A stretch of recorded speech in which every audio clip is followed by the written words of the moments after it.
just shut down this here. Having better lighting. Hello, Annie. Hi. How are you? Good you? Oh, pretty good, pretty good. I had some bad news tonight, but I'm getting over it. So I Ooh. had a hen that was broody. She got three. Well, she had four chicks.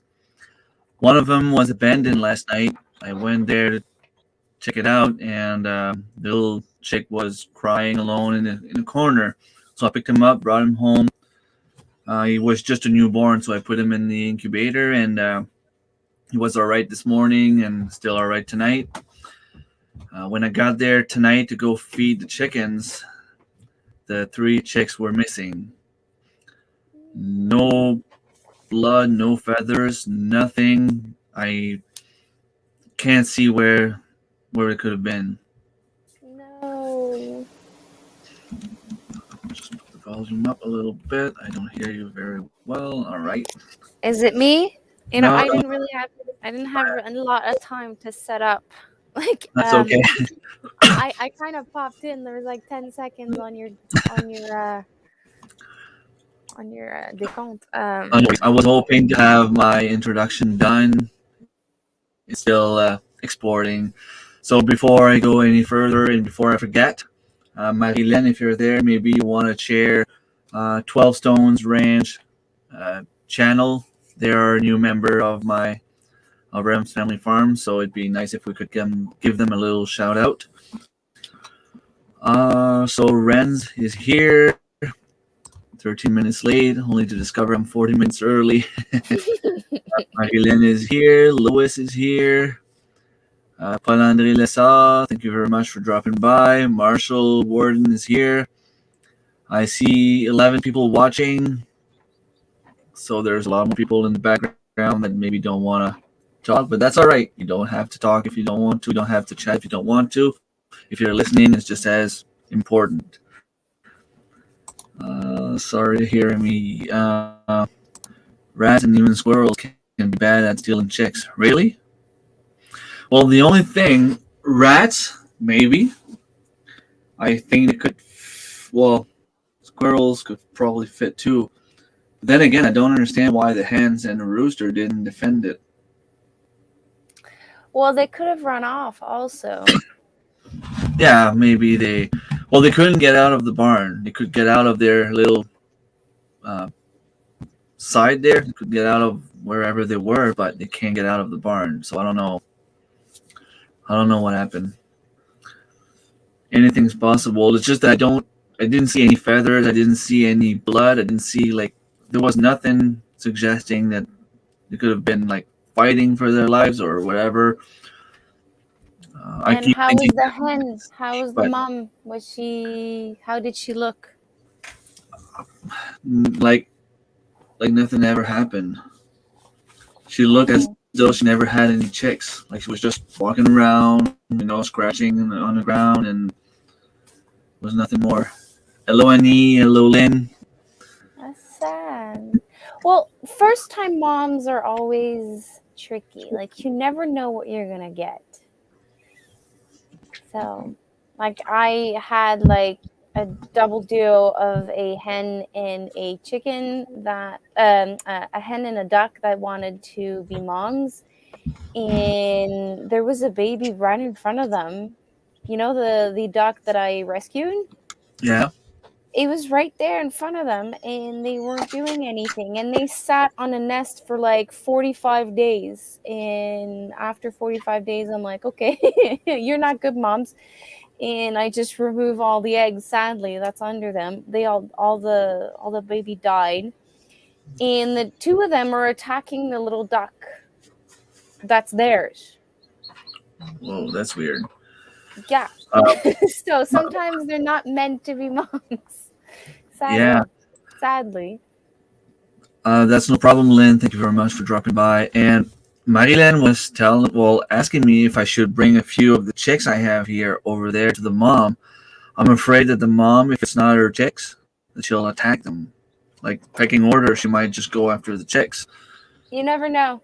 It's a Russian Yeah. roulette. I actually did it once successfully. Okay. And then But again, it something ate has them. to be it has to be a good mom. Like you trust the hen and you trust her. Like you have like a good feeling about it. If you're uncertain, I would be like, Well, she was I doing pretty good with the three other chicks, except for the one that was just born. And I don't think she wanted to abandon the chick. It's just that I think she was waiting for the chick to walk there to her, and it was just like a newborn, so it was just too hard for him to walk there. I don't know how the egg even got to the point where it was, or maybe he walked there and couldn't walk back. I don't know. It's kind of cute. That's what saddens me the most. That's what I told my daughter when we got back home. Like we have a lot of chicks. Like I mean, I have 3 or 4 in the incubator right now that just were born today. I have about 30 in the brooder, and I have another 10 under them that are about 4 weeks old, and I have another 10 outside that are 8 weeks old. So it's I mean, you always lose chicks. You always lose chicken. Like I mean, I'm getting used to it now. It's more the fact that it was my first chicks from a broody hen, and it was so cute to see her taking care of the chicks. That's what it is cute. hurts me the most. Like you see like only the little legs. You don't see the bodies, and then like they kind of go under. It's really cute. I Yeah, don't have the privilege of having cute chicks because I don't have a rooster. But the yeah, little ducklings, this year I had 6 little ducklings, and it was so adorable. Like they would walk all over her and go under her. It's the cutest thing to watch. yeah. And Rens, I would do that. I have a big trap here. The only thing is, I'm on Sel's property, and he likes to have the animals there. He wouldn't mind if I caught a rat. I mean, I don't think he likes rats, um, but he's got squirrels around, and I don't think he wants to hurt the animals. So I gotta respect that. And I mean, I'm just gonna try to see if there's any hole anywhere that something could have gone in. That's the only thing. Or they can magically reappear tomorrow. It I could mean, I'm happen. crossing my fingers. He could have been hiding somewhere, but I mean, I looked around everywhere in every corner of, and I couldn't hear them. I mean, they're just a few days Obviously, they old. would make noise for sure. Yeah, and I didn't hear a thing. So who knows?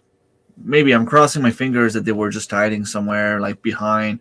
There's like an old trampoline, like the tarp there, the black part of the trampoline, Hmm. that's dividing the Bard Rocks and the Chanticleer.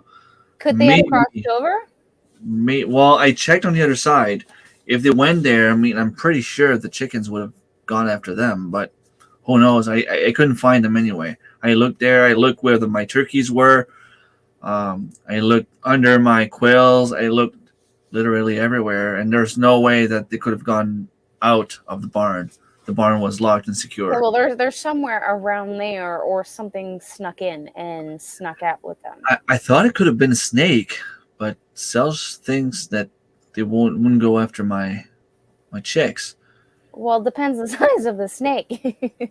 Well, I mean, we don't have Oh, that's the thing. very, very big snakes here, but you never know. Like, I mean, I have quails in there, and they don't go after the quails, and it could fit because the snake I had in my house the other day could fit in a tiny hole, like smaller than my little finger here. So it definitely could fit through the holes of the cage where my quails are. I do hope that you have good news tomorrow, that you find them.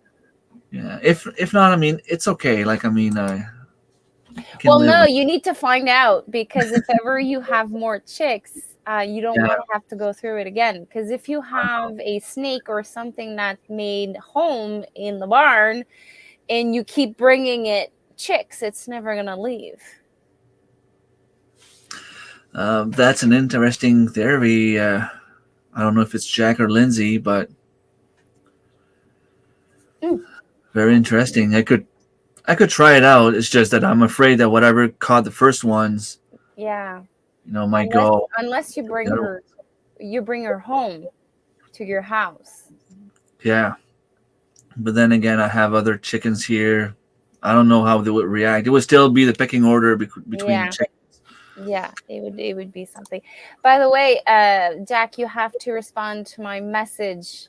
I need your information to send you your sticker.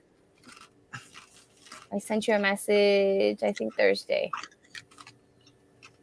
Ooh, It's Smarties. just a tiny box. I'm trying to cut on chocolate. You should go with those 70% chocolate, dark chocolate.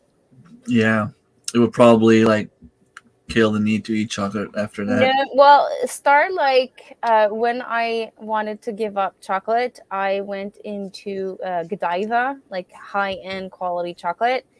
And like I was going from 50%, 60%, 65%, 70%, and it's really good.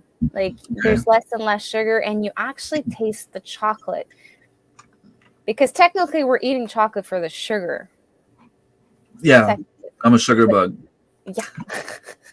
I put like 3 or 4 sugars in my coffee in the morning. Oh, I put two, but I have two coffees, so that's four. Yeah, plus the caffeine. That's Yeah. probably a lot too Yeah, but much. I don't Yeah. drink soft drink. I only drink coffee, milk, and water. Okay, No that's soft fair enough. drinks, no pop, no juice, nothing like that. Yeah, Marilyn, I thought the same thing. I thought it could have been the snake because they're kind of sneaky. They can go in and out the coop, and the chickens won't see it. I've seen it myself. The snake was in the coop, and the chickens wouldn't even bother. And yeah, squirrels, I vegetarians. think so. I think so too. Because they eat tomatoes, they eat seeds, they eat sunflower seeds. I haven't seen them eat anything else than like vegetation. Yeah, I doubt they would go after chicks. I I, doubt it. I thought it could have been like a weasel at some point because they can sneak in pretty much anywhere. Then again, they would have killed a couple of my chickens. Well, sorry, Ren. I can't remember if it's Jack or Lindsay that's here. He says he watched a red squirrel in both Ontario and here raid bird nests and carry off the baby birds. Wow. Hmm. Okay. Well, I only have black squirrels, so maybe mine are less rough. Short of catching the rodent in your buildings, you have to have them surrounded on 6 sides. Yeah. Well, they should be safe on the ground. I mean, I don't know. Some animals can sneak in pretty much anywhere. So it's hard to have it 100% safe proof. Like, hello, Brigitte. Thank you for stopping by. You should read Lynn's comment. Why would anyone want to give up chocolate? My health. I'm Well, getting old. I'm getting older. well, I'm not giving up on chocolate. I'm just investing in good quality chocolate. So when I I have swear. some, like I enjoy it. It's like a little moment, and I have like this tall glass of like cold milk. Hmm. Yeah, at least once a month. Like for ladies, every lady here probably will get this. Once a month, we need chocolate. At least once. I used to eat chocolate every day.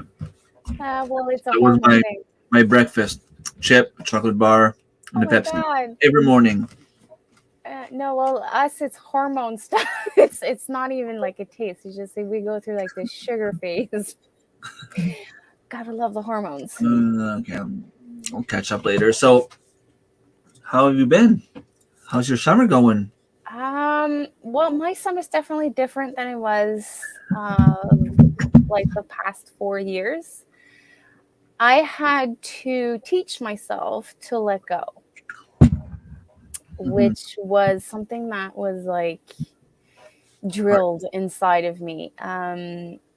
Everyone keeps telling me, how in the hell do you do it all? How do you do this?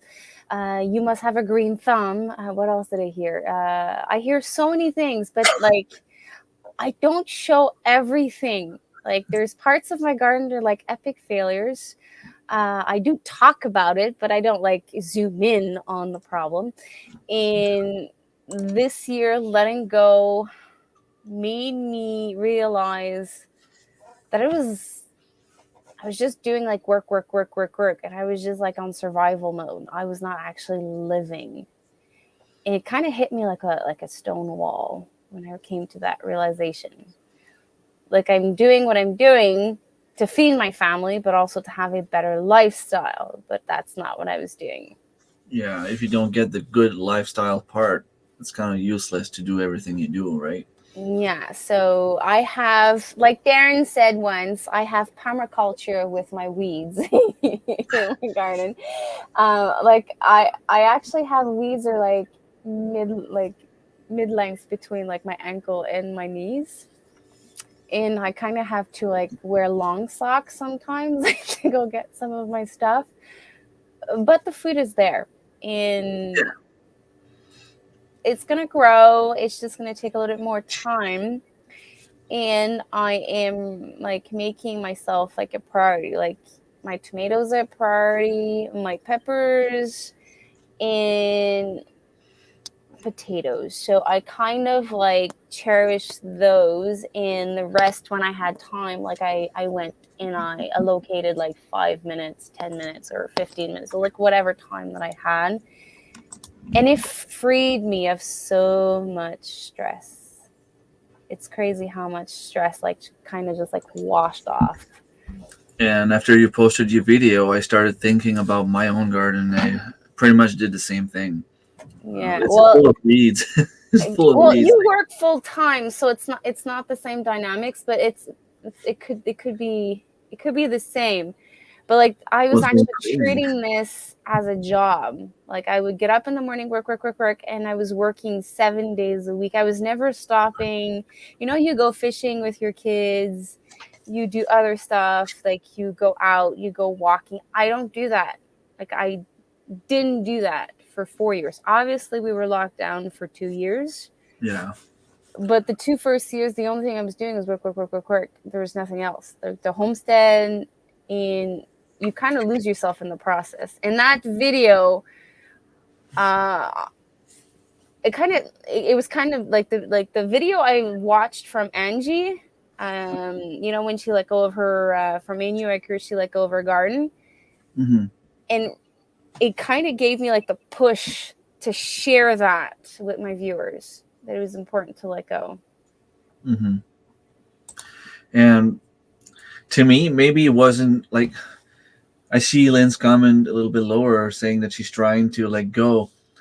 The thing is, there's a few vegetables that need to have a lot of space. They need to have like the roots going deep and nothing to bother them. Like Yeah, like carrots. cucumber, even carrots, they're growing through weeds.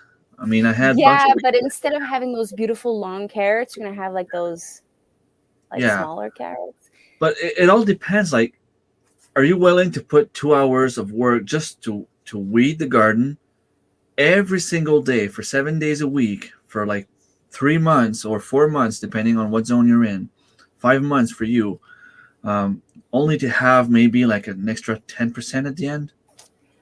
Yeah, well, You have to draw the line. Like yeah, my that's squash, the I'm not thing. It's because everything was so expensive. Like we were so crunched on our budget. Like every single quarter, I actually made it possible to divide it in four. Like if I could take a penny and divide it in four, that's what I was doing. The three first year I was here, and like it was out of necessity. Like I was pushing, pushing, pushing, pushing myself so that I can feed my family.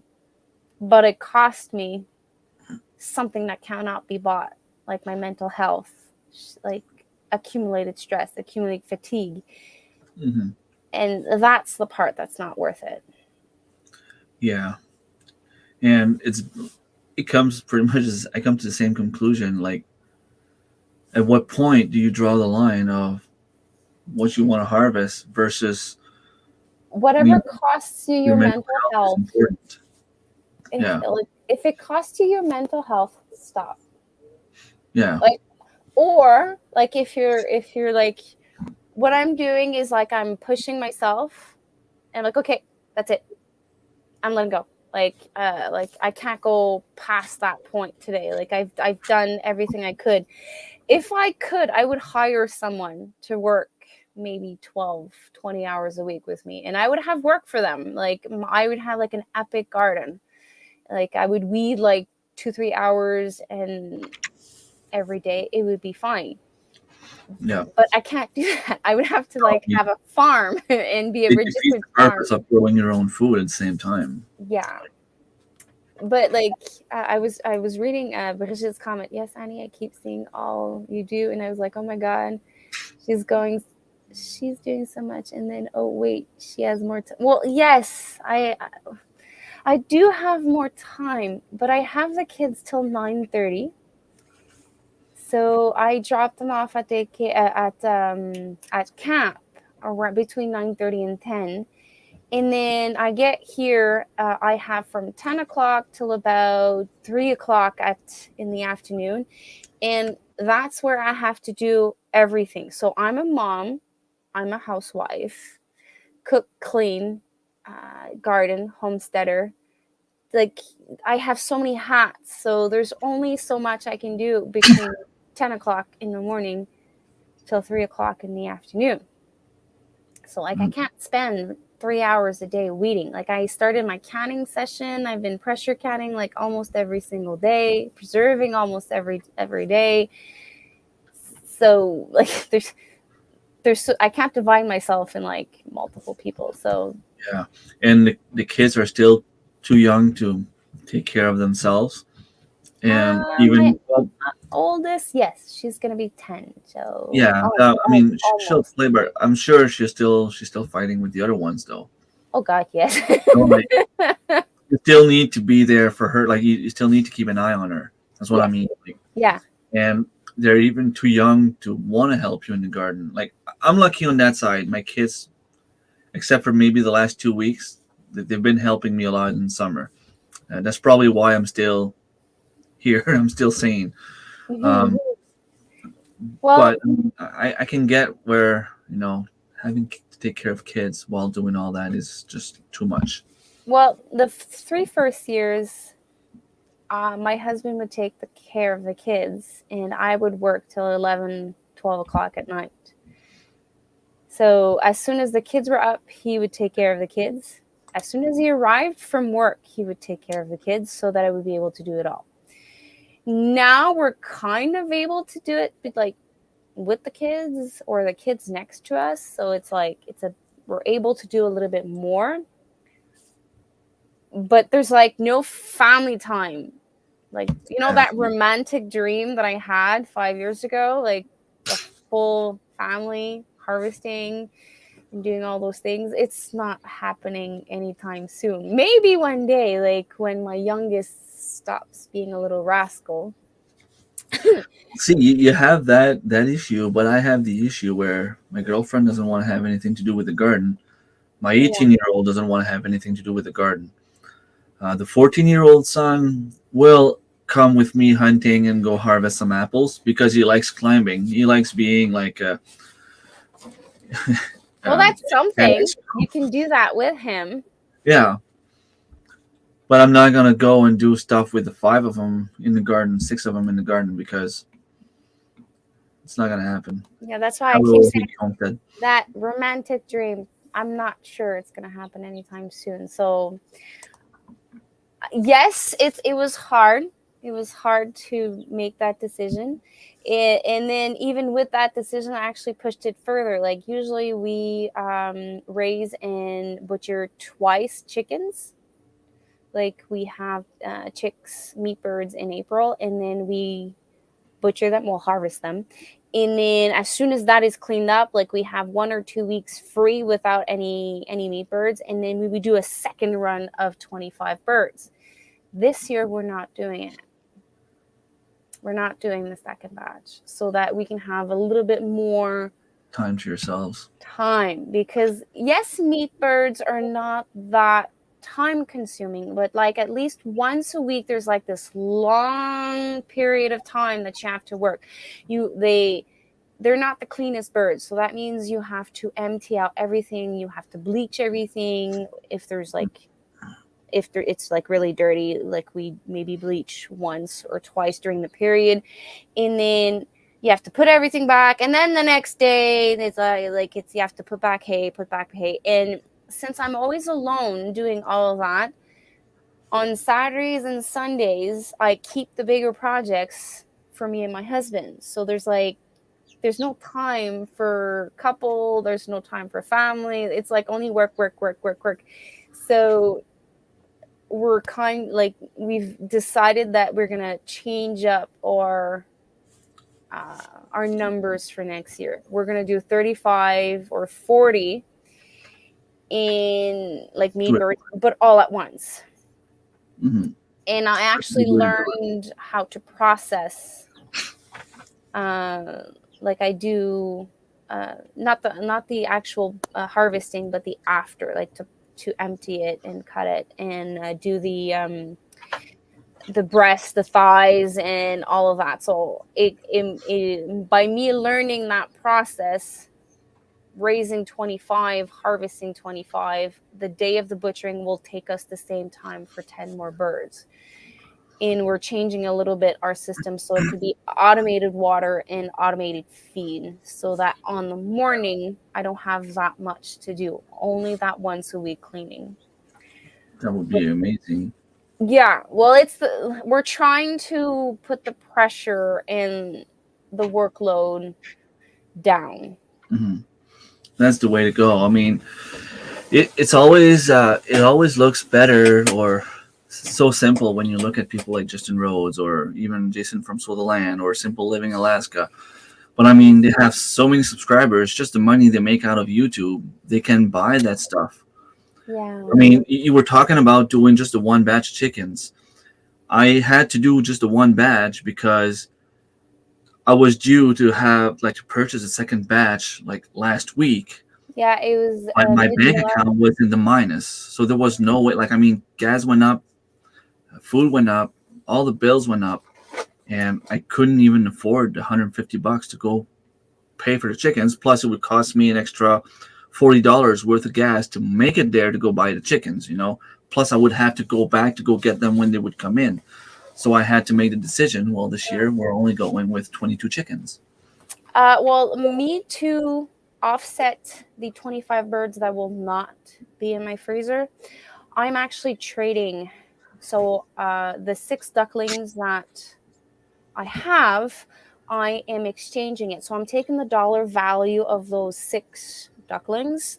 All my ducks are pure breeds, but they're mixed. So they're like barnyard mixed.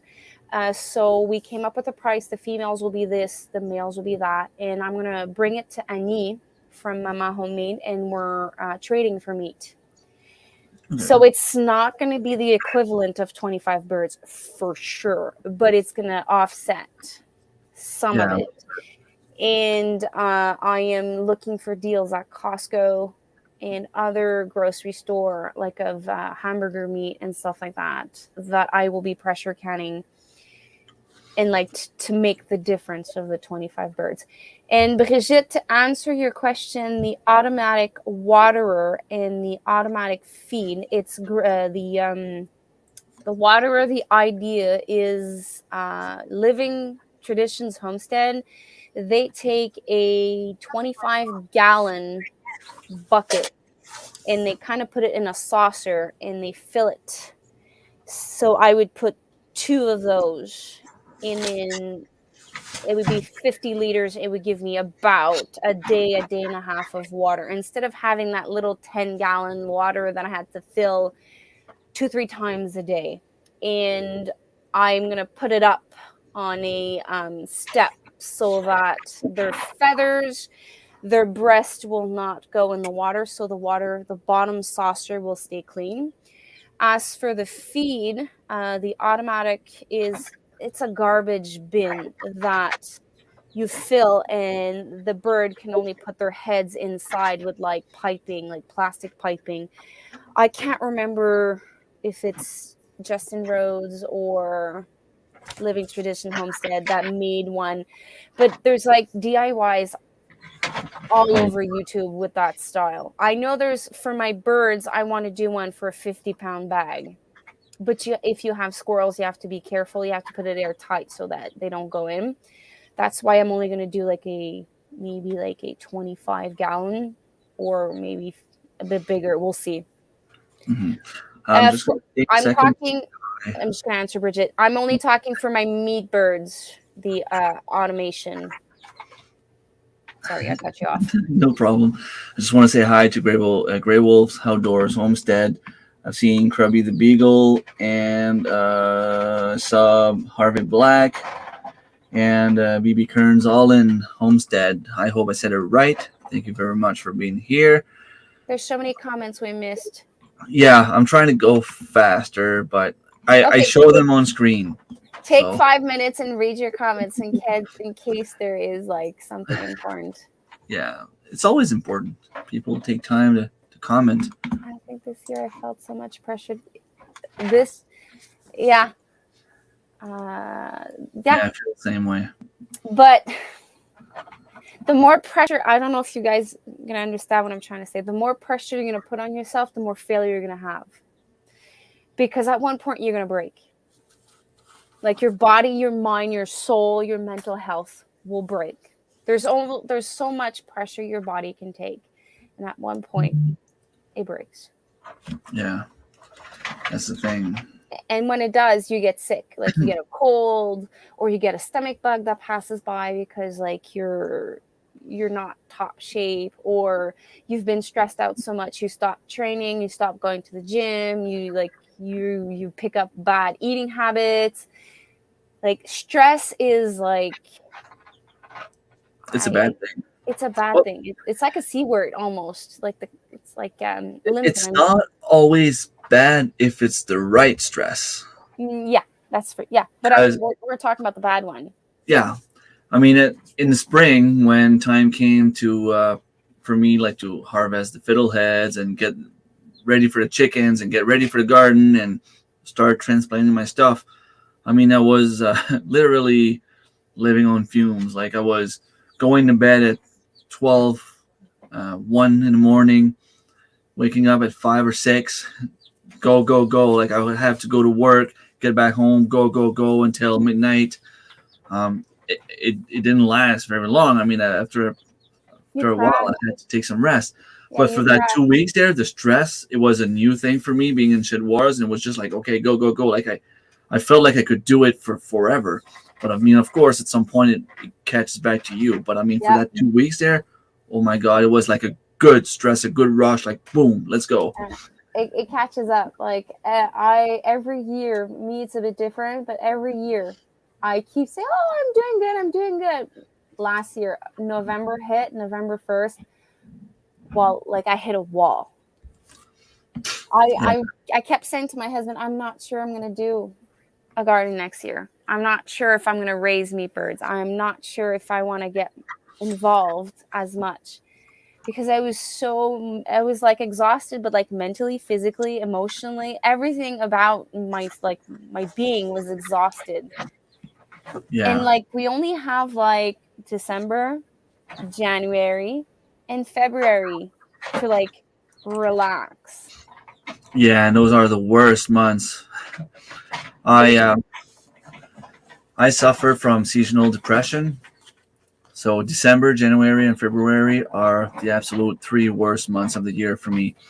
And I hate winter, so that doesn't help. And to me, it's worse having to go outside to shovel the driveway, the stairs.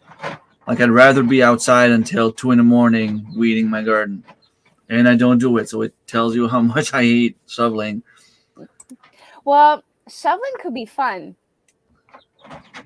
but after like 2, 3 times of 40 centimeters of snow, it kind of gets old. It gets old Well, quick. after I turned 12 years old, I started being sick of the winter. So Yeah.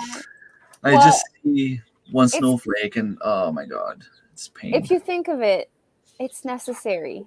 Our body needs the rest, but we're so busy, like keeping ourselves busy. Like I remember last year, I was like, okay, I'm counting every day. Da, da, da. I'm doing the every little bit counts challenge. I was counting every day, preserving every day, and then boom, the end of the month of August came. Like, what do I do now? Like I was so in the groove of the quick, quick, quick, quick, quick, quick, quick, quick, quick, and then when it stops, like you don't know what to do with yourself. You don't know Yeah. how to relax. Like you don't know how to stop. So thinking that we have 3 full months to rest is a blessing. We just don't take it. Well, I mean, especially with the YouTube channel, there's only so much you can take for time off. You've seen it, you've done it, you've seen a difference. Um, Yeah, well, no, you guys were good to me, even though I took 3 weeks off. yeah, I think it was 3 weeks.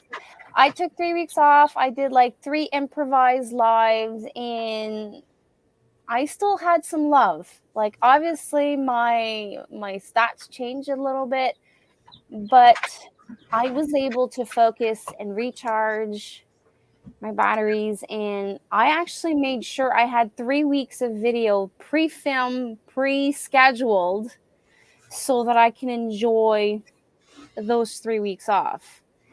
And I don't regret it. Like I miss the fact that I was live talking with everyone, but I don't regret taking the decision to to stop, rest.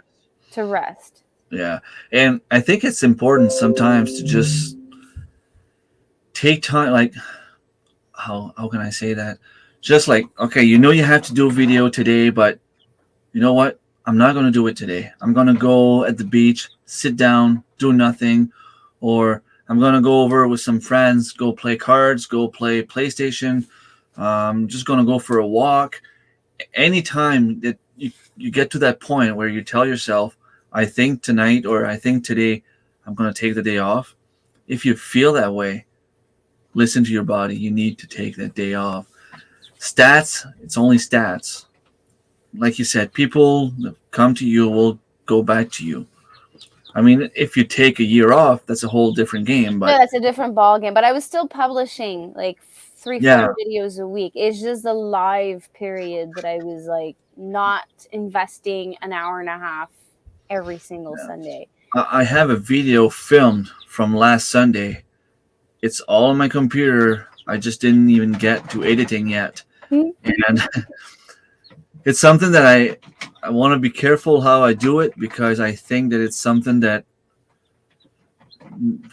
I don't want to say that will open some eyes, but it definitely opened mine. Let's put it this way. Mhm. When you have to call 911 Oh because yes, you don't I know, remember you told me that story. Okay. yeah, uh, there's a video coming. Don't worry. Everything is fine. I'm safe. Everyone is safe. Well, you were talking to you today, so obviously you're saying. Yeah. I mean, but nothing bad happened. It's just that we got a big scare at some point, and I thought it was it. I thought like, okay, like we're done. We're gonna die. But and of course, after the events, you look back and you're like, okay, well, maybe I was overreacting a little bit. But in that Fear. moment, yeah, in that moment, you don't know what's gonna happen. So I'm not gonna say any more than that. I know I told Marilyn as well, so Marilyn knows the story as well. But I will try to edit my video tonight or tomorrow morning and get that published as soon as possible because it is a good story. It is something that happens too often, unfortunately, and I was lucky that it didn't happen to us at that point. Um, yeah, Sorry, but I look zoned out, but I'm just reading the comments. it's okay. Just sick of stress, the roof, the garden, other stuff. I never thought I would look forward to winter. I will never look forward to winter. But I understand what you mean. Like, I don't think I would rest in the winter. Like to me, it's just worse. I'm actually this year, I'm planning like to rest. Like I have books lined up. I am a vision. Like I have to touch something. I have to read something. I have to listen. Like I'm kind of weird. And I decided that this year I was going to read books on Audible. Edibles? No, what is Okay, yeah, Audible. Yeah, what is it called? It's an app on your phone. yeah, where you listen to books. Yeah, I've Audible. never done that. Audible. And like I'm doing personal development books. Like I'm trying to include one a month for myself. And this winter, I'm maybe gonna up that because like no one is gonna take better care about your mental health, your physical health, other than yourself. Yes, your spouse is gonna take care of you, your kids gonna take care of you, your garden's gonna take care of you, but But no, it's not the same. it's not the same. And putting like changing the priorities is actually making me see other beautiful things, like simple things. Now, when I wake up in the morning, I have a list. If I have tomatoes that needs to be processed, that goes on the list. If I if peppers can wait a day, I'm gonna wait a day. Like I'm not gonna do like the tomatoes and the peppers, because if the peppers can last one more day on the vines, it's not gonna rain. There's no rain in the forecast. I'm not gonna add that much more. Like I'm just gonna process what needs to be processed that day and then make time for myself. We'll see. We'll see how it goes at the end of the summer. I'll see if my decision of letting go was a good thing for the amount of harvest, because I haven't bought tomatoes in a long time. That's good. Just want to say goodbye to Lynn. She's picking Bye, up her new Lynn. puppy tomorrow. So take care. Oh, good And thank luck. you for dropping by. I need to speak to Lynn every time I go. She comes on live and I talk to her. I have to talk to her about a mug. I forgot to talk to her about it today. Yeah, that brings an interesting point. That's kind of where I wanted to go with the live tonight. Um, it's been a weird year for everyone. Everyone I talked to, there's something that went wrong this year that doesn't usually go wrong. I've struggled with cucumbers for the last 2 years, so for me, that's not different. But my beans, there's nothing easier to grow than beans. I think I planted about 2,000 seeds. I have 5 plants, maybe. I don't know. Like something's been eating them before they Beans. even I'm trying to grew. think. Like I gray worm. sowed. I had one problem with my beans.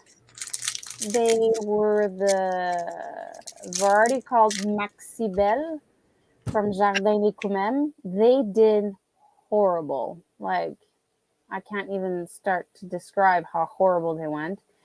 And then a week after that, I sowed some provider beans, which was a tread and two variety here, no worries, and dragon tongue. I had an issue with provider beans. I never had issues with provider beans, but I'm gonna give them like the benefit of the doubt. My potatoes are in the garden bed right next to them, and they're kind of leaning over my beans. So maybe they lacked the sun and they died. But the dragon tongues are performing. But now I've did a third sowing of beans. I went again with the provider beans and I am having success. Cool. So I don't know. I'm trying to think what I've done. Usually I soak my beans before transplanting them to help with germination, because the shell of the bean is quite hard. Yeah. The first sowing I didn't do it. The second sowing I didn't do, the third sowing I did it. And the germination rate was almost 100%. So if ever you want to try maybe soaking your beans first. I I pretty much tried everything this year. I planted them straight in the garden. I soaked them for like 48 hours. Put them in the garden. It's 6 Uh, hours. 6 hours. Okay. Well, maybe that was a problem, but still, I planted some right inside, thinking that something ate them outside. So I planted them in, and it still didn't pop out. And it's been like a month now. There's How only old one are your plant. seeds? I just purchased them this year. Where were they from? Rainbow Seeds Mm. was the first time ordering from them. I Uh, don't know them. yeah, I they're a know. company from New Brunswick. So I don't want to talk bad about different companies. It might have been a bad batch. I, Well, there's so many new gardeners out there. So if I am putting myself in a position that I am a seed company and I want to provide to as many as possible, some companies only will sell 100%. You know, they test their germination rates. They only sell 95% to 100%. Some will go down to like 50%, but they write it on their package. what Like did I they? Baker Creek sometimes has that. It's written 43%. germination rate, more seeds in the package. And there's another thing. If I can't remember if beans are like that, but if it rains too much, they can rot. I think it's. I don't know. I don't know. Ooh, greenhouse. I grow seedlings for my own garden, but I'm also planning to sell some seedlings in my produce stand as well. That's cool. That's a nice project. Yeah. I can't do that here. And I don't think I'm gonna have a greenhouse for my seedlings. No. No. I think I'm gonna hodgepodge every single spring the high tunnel. Because it's a lot of work and a lot of wood. Take care, Brigitte. Thank you for dropping by. Because I wanted to do it with the old structure that we had here. We had a second temple structure, but we came quick to an understanding that the air comes in because of the way that it's shaped. So we have to do it square. That means you have to buy 2x3s, 2x4. And the price of lumber right now is like crazy. Ridiculous. And I don't have the privilege of Darren and Bridget like having my own saw at home. Yeah, that would make a huge difference. Yeah. But I'll see. I'll see what next year has to bring. Maybe at the end of the season there's going to be a special. I remember last year there was some greenhouse kits that were 50% off. We'll see. Yeah, we love you too, Brigitte. Bye, Kind of Bridget. miss all you guys. Can't wait. Well, I don't know what's going to happen next year. There's not going to be a conference. Yeah, but Darren said if there's not conference, we're going to do a get together. Yeah, we have to. Something has to happen. I don't know where or when, but I mean, you guys are family. So what's been going very well and what's been going very bad in your garden right now?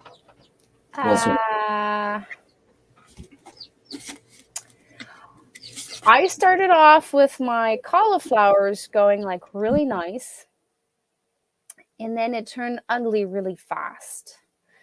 We had like a weird, like it was like super cold, super hot, super humid. It was like all over the place. And even though I went with a hybrid variety on the 45 plants that I transplanted, very healthy plants, I only harvested 21 cauliflowers or 17, I can't remember. And I lost all the rest because like it was ridiculous. Like it was hot, cold, hot, cold, hot, cold. And I can only water 3 nights a week from 8 o'clock till 10 o'clock at night. And I kind of get devoured by mosquitoes. So I don't spend like as much time as I should watering the garden. Like tonight, technically I'm supposed to be watering part of the tomatoes, but tomorrow I'm just going to hook up the hose off of my water collecting system and I'm just going to use the tubes because like I get eaten alive. Like this is how I go outside. Like I put my glasses on, like I put like this, like I have my glasses and I hold like my hose, like I try to see what I'm doing. It's ridiculous. Yeah, when they've been crazy this year. I see a lot of slugs, a lot of mosquitoes, and I don't know. It's weird. I see a lot more snakes than ever before. Well, you're creating an ecosystem for them. Probably, but I've had a garden for a while and I didn't have any snakes and didn't have that much slugs. Like slugs, it's everywhere. Everyone's been talking about slugs this year. Around here, anyway.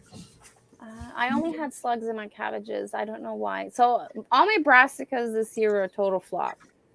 Okay. But I did grow them from seeds. So people that have been following my journey, if they're here, they know that I had to buy seedlings, usually for the nursery. So that means I could not have as much as I wanted because they're like, I think they're like $3 or $4 for a 6-pack.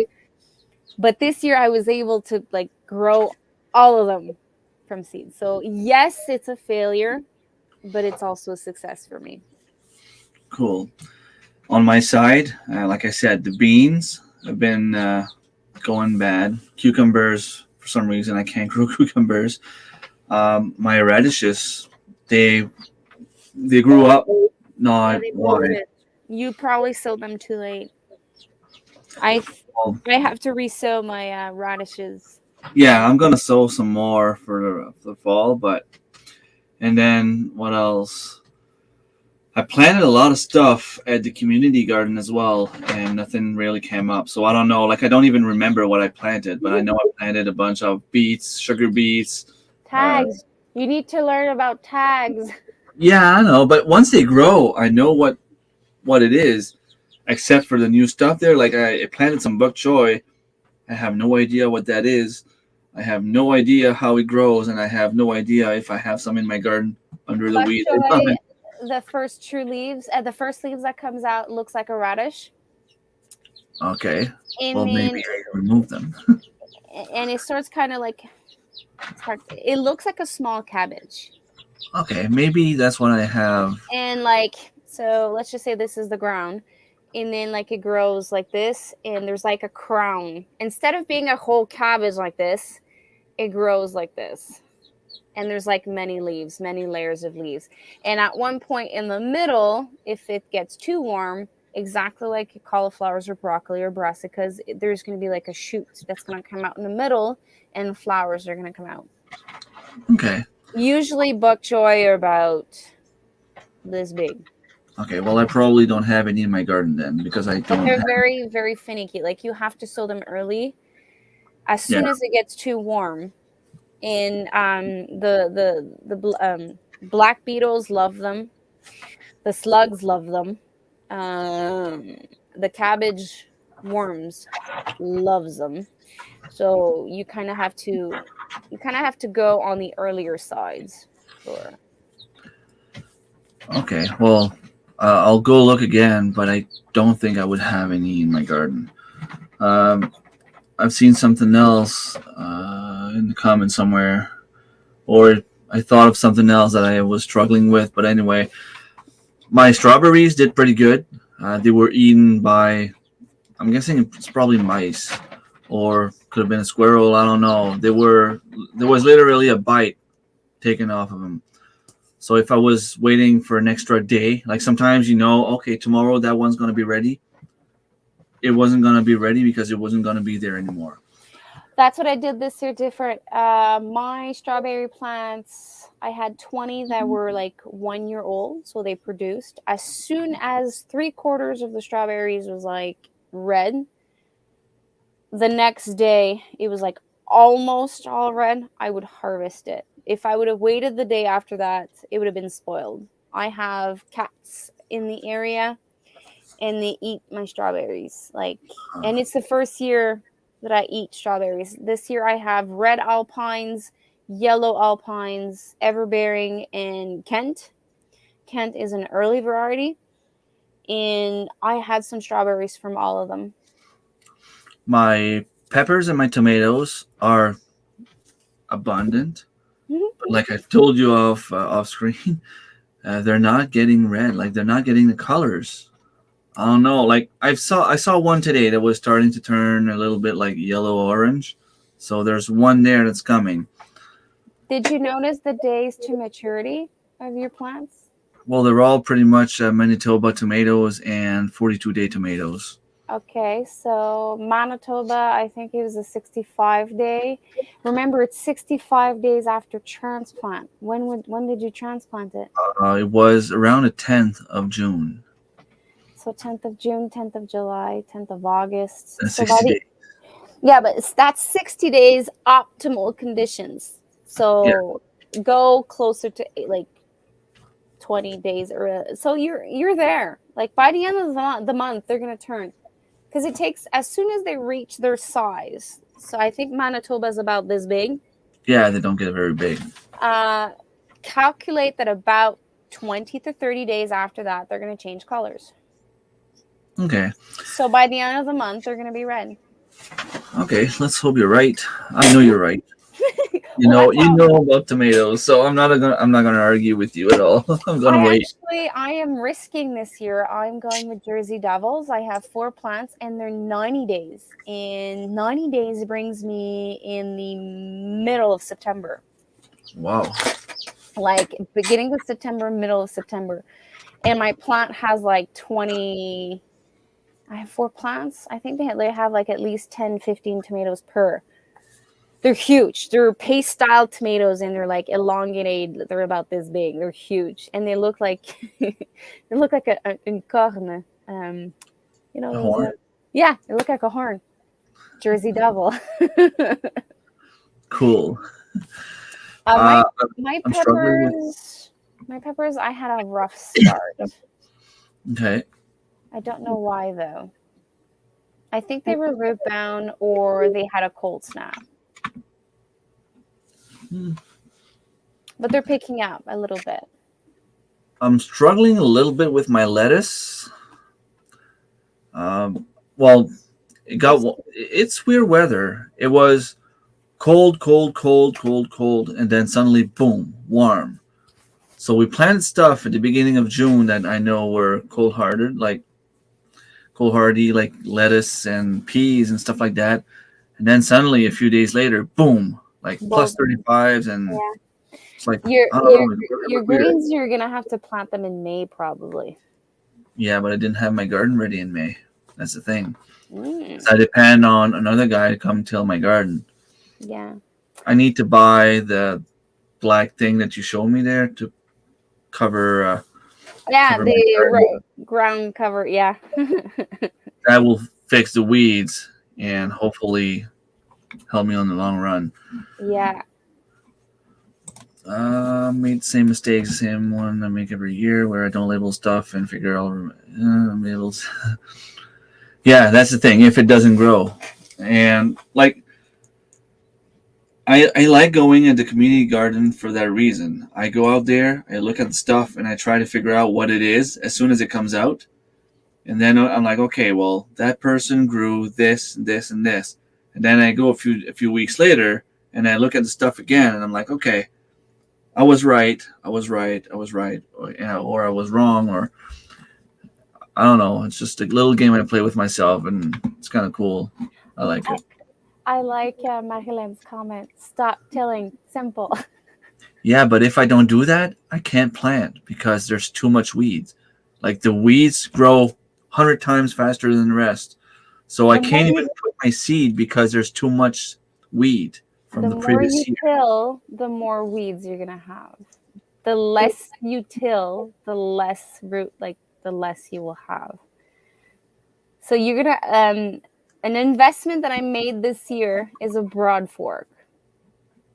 You know, do you remember my onion video? I was broad forking. It looks like it's a 24-inch wide. Um, Mm-hmm. I can't remember. It has like Melody had there. it has like 6 Mm-hmm.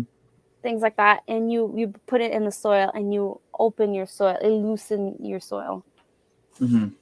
and obviously the black silage tarp will be. I have to invest in a silage tarp this year because the compost I bought was like full of seeds, full of seeds, and I think that's the it was a problem. disaster. Yeah, I think that was my issue as well because I have those. What are they called? They have like little thorns on them. Lortie. You can't Uh, call it. Lortie in English is God, the other day I couldn't find the name in French. What's artsy in English? I don't know. Artsy. I know the roots are edible. You can eat the roots, but I mean, Nettle. It's no, not nettle. that one. There's like picks on it. Yeah, but it's not the stinging nettles.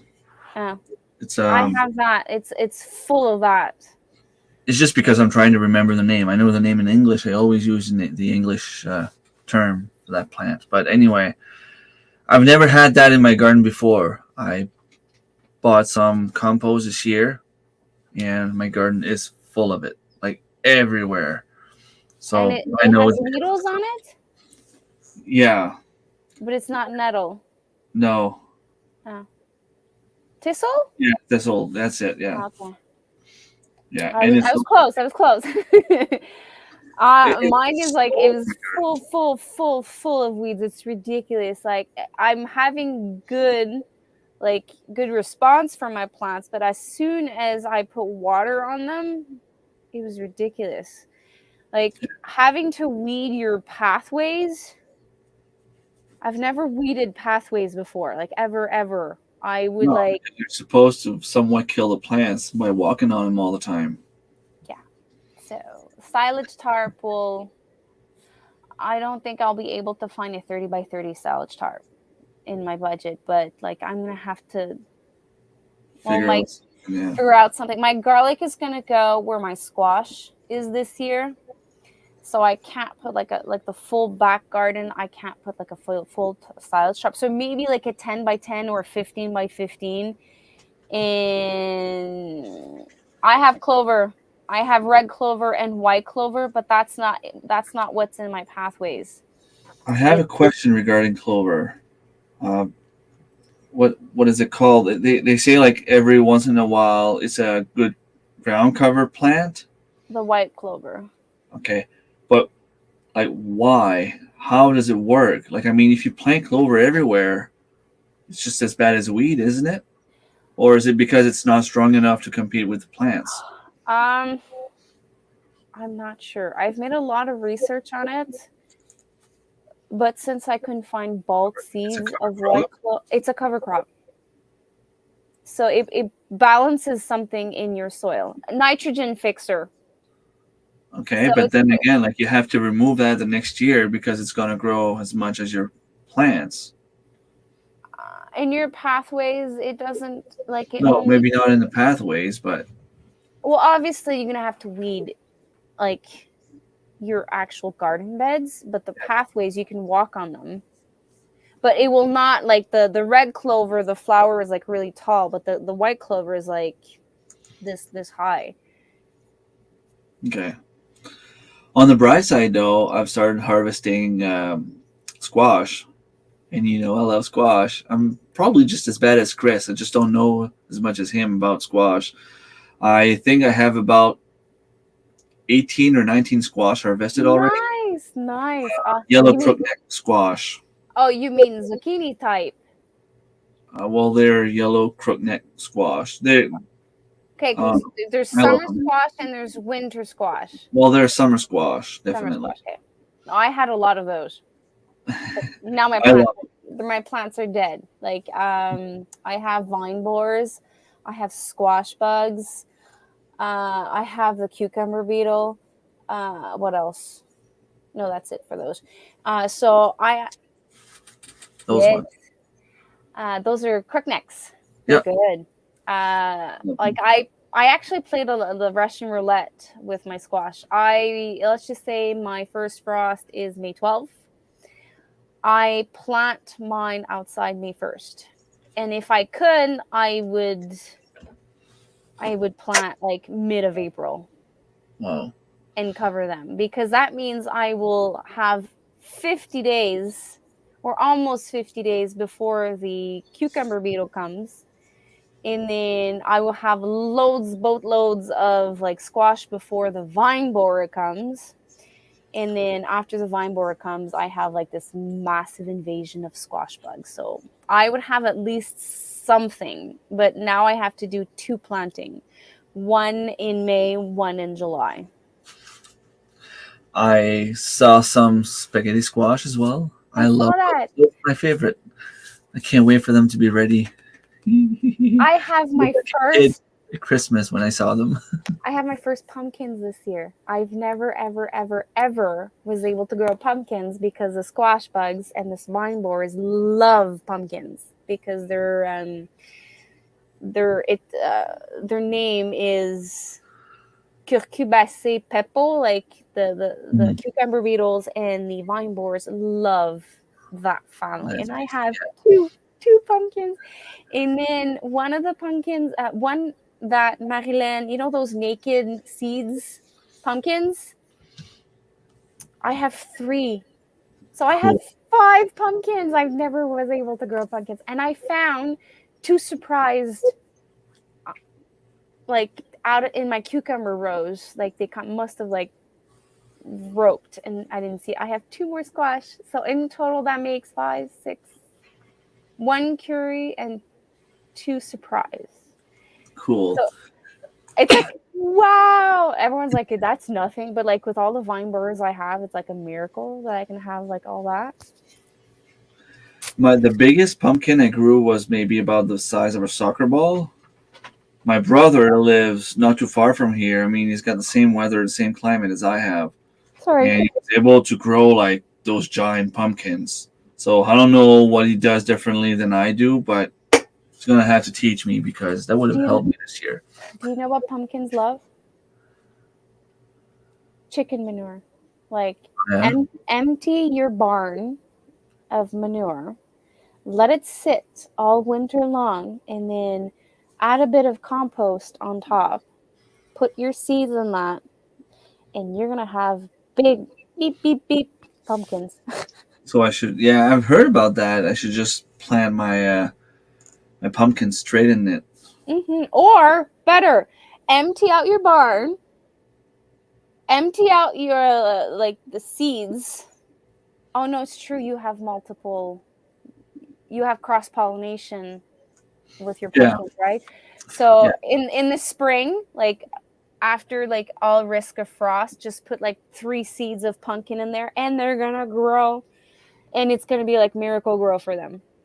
Cool. I have to try that. That would be nice. It would be a good video to make as well. Yeah, like a pile of poop and a huge pumpkin. I am doing well on carrots. I mean, they're pretty much everywhere, and I love carrots, and we eat a lot of them. I have a lot of potatoes. Well, I think I'm gonna have a lot of potatoes. I have a lot of potato plants. Sorry, Oh, it's okay. I'm gonna do the same thing in a second. that's why I was hiding. And let me check in my numbers here. I started. I don't know if I said that before on another video, but I started writing down in my document how much the food that I'm growing or harvesting would cost per pound. Yeah, I remember you told me that. Okay, so for example, I know a dozen egg would cost around $4, $3.99 for a dozen eggs. That's the price of eggs now. Yeah. Wow. Well, I've seen them for more than that. I've seen them for a little bit less, but when they're not on sale, they go for $4 for 12. And the amount of eggs that I've harvested from my chickens, which is an average of about 7-8 eggs per day with about 20 chickens, which is not much, but still, it would give me about $368 worth of eggs. Nice. I know you got to take for account the feed and all that stuff, but I mean, it gives an idea of how much food I'm growing. Meat chickens. I calculated everything I use for my meat chickens. Selch thinks that I only use about 7 feed bags. I think I use about 8 How for my much meat birds did you chickens. have? I had 25, but I lost 3 along the way. If my memory is correct, I used 9. And you had how many chickens? 24. Okay, so that would make sense because yours were a little bit bigger than mine. Mine were huge. Yeah. I let them go. They were due to be harvested the first week of July. And we gave them 1 more week. So technically, it would have been 7 or 8 bags. And then we had to buy 1 more bag to finish them off. Okay. And I made my calculation based on if I would have bought 10 bags of feed instead of 8. Okay. Just to be sure. And I would have saved about $150 on my chickens. If you would buy the same quality. Yeah. Well, I calculated my chickens at $5.19 a pound, which is what they sell at the store. Not on sale, but not organic. You mean like regular regular whole chicken at a regular cost in the Actually, it store. would be it would be more than that because you're considered is was yours pasture or free? They were going outside, but we gave them grass, but they were not really growing. Okay. Like we didn't have chicken Well, it factory. gives you a good perspective, but obviously you can't count your time. Yeah, but I mean, like I keep telling people, if I don't do that, I'll be spending money doing something else. I would have played softball. I would play soccer. I would, you know. The irony is, if ever shit hits the fan, it's people like us that knows how to harvest or Yep. meat or like our gardens. We're gonna be the first one to go tuck tuck tuck tuck. Hello. I am roughly at about $1,000 worth of food just from my farm, the farm part, like the animals, Did you the include eggs. your what do you call it? Foraging. No, that's another tab. Okay. In foraging, I have about $418 roughly. Fiddleheads is what I have the most. It sells for almost $4 a pound now, and I had about 80 pounds. Spruce tips sell for a lot, but it takes a lot. Like it's $30 a pound, but like one big mason jar was just about half a pound. So I have about $15 worth of spruce tips harvested. Like there's a couple Yeah, of but them. you have more than that actually. Like you went in the wild, you were outside, you were breathing oxygen, you were unwinding, cooling down, and you were just picking and putting in a bucket. It's like when you're knitting. You can't think of anything else because like one, two, three, four, and you count your what you're doing. Same thing when you're foraging, like you're walking around, enjoying the view. Being outside, I love it. So I would say it's more than that. Yeah. Well, the same for fishing. I have about $1,000 worth of fish. Yeah, you're like really doing lots of fishing this year. Yeah, and the thing is, striped bass, they are heavy fish, and I'm allowed three in procession per person in a family, so I'm allowed 21. We already ate one, so I'm allowed like another one.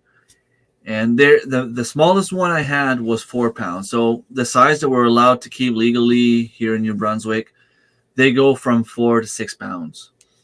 Now, once you got them, you still have you still keep about 85% of that weight. And striped bass sells for $10 a pound. Do you keep the carcasses? Nope. I hope you put them in your compost pile. Nope. You put them in the trash. Thing is, it smells too bad. Like It does. It does. and But it's one of the best fertilizers. yeah, but we went fishing like 2 3 days in a row. So like I went with Anthony, I went with the kids. Like I mean, I had like 12 striped bass to fillet in the same night with everything we caught. Your kitchen must have smelled nice. Yeah. Well, it takes a while to do. Like the first few ones I did took me about 45 minutes to fillet one fish. The last few ones I did took me about 10 minutes. So I've had a lot of practice this year. Um, if I look at my gardening, I only have about $178 worth of food right now, But but it's still early. yeah, it's still early for me. Like I have, I mean, cherries. I've harvested a couple of cherries on my two cherry trees, but I have You're like lucky. 0.03 pounds of cherries. It's not even worth mentioning. I had one. I have One. about 6. I had one. My tree's 5 years old. Every single year, it's like full of cherries. And then one day, I'm like, "Oh, I'm gonna go pick up cherry." No more. I'm like, Yeah, the birds eat them. But I have two baby cherry trees. That's So I guess a bird ate it, pooped, yeah, and the year after that I found two babies. So I'm kind of hacky because I kind of have to relocate the main tree. So if I kill it, I have two babies. yeah. You have a backup. Yeah, well, it's kind of sad. I have to move a 5-year-old tree. Uh, Yeah, and it's under a garden bed. I have no idea how I'm going to do that. We're yeah, gonna have to use the boom truck to remove, like, we're gonna have to dig, and then we're gonna have to pull with the boom truck, hoping that we don't damage the root system. yeah.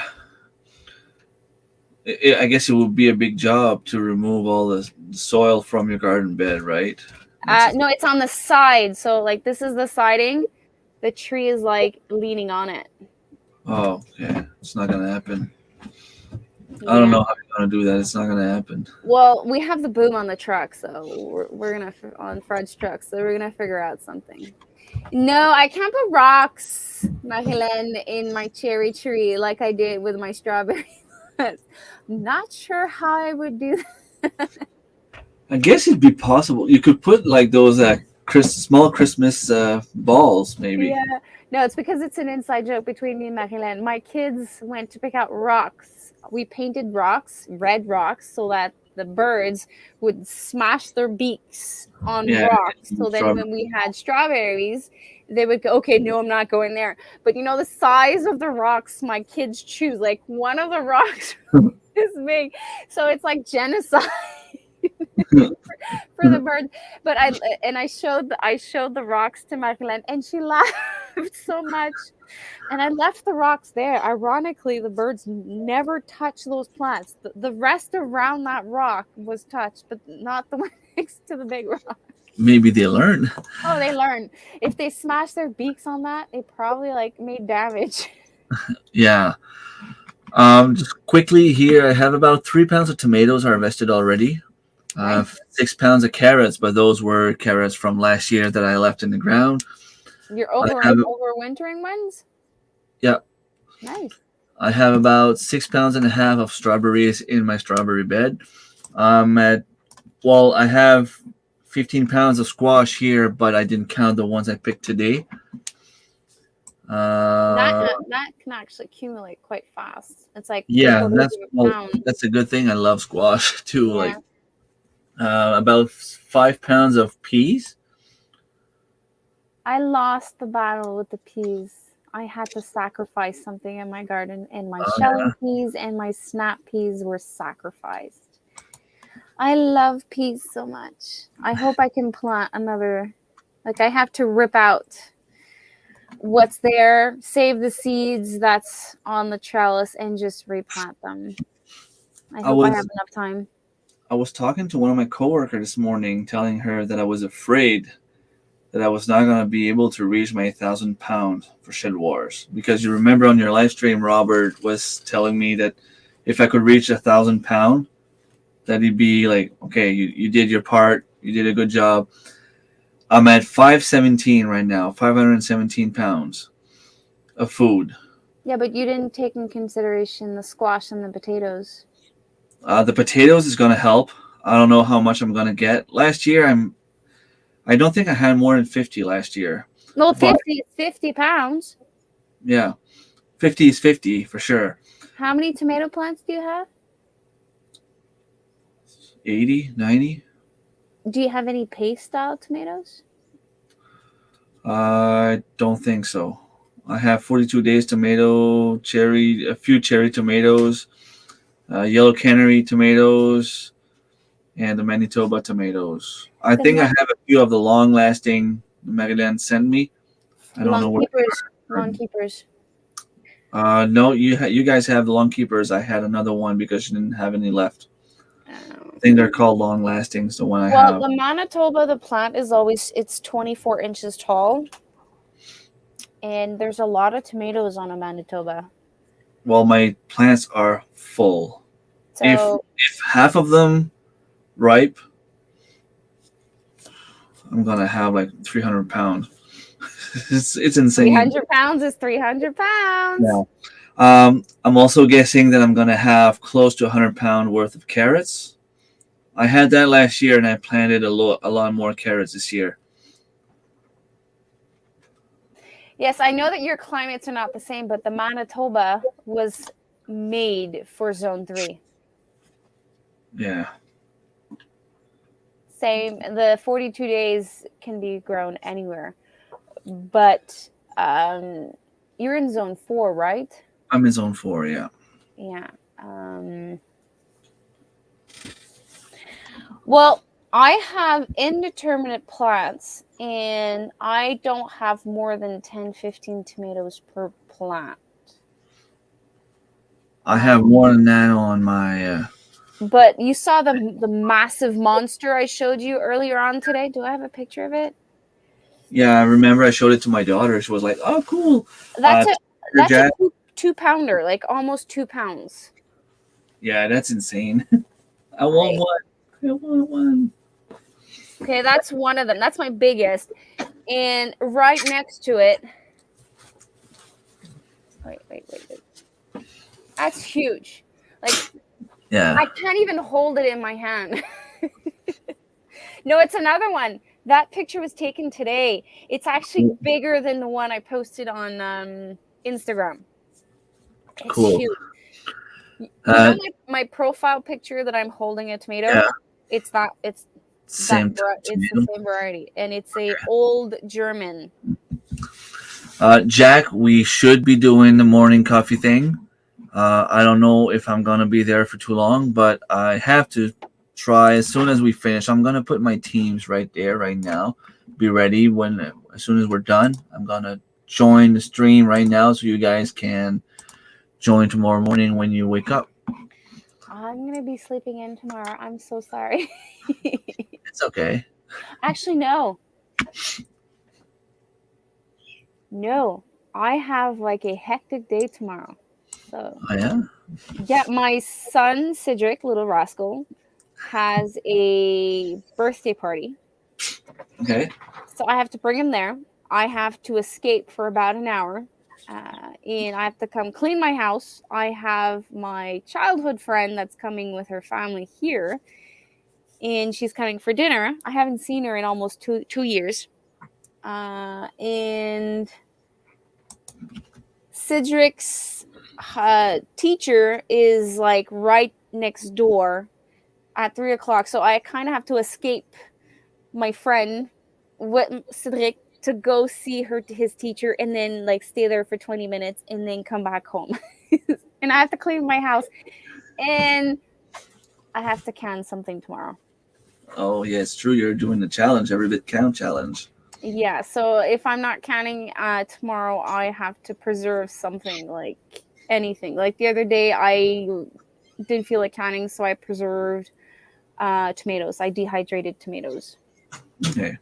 Well, Yeah. it could also mean just simply put it in the fridge. No, preserving is dehydrating, freezing, freeze drying, fermenting, or canning.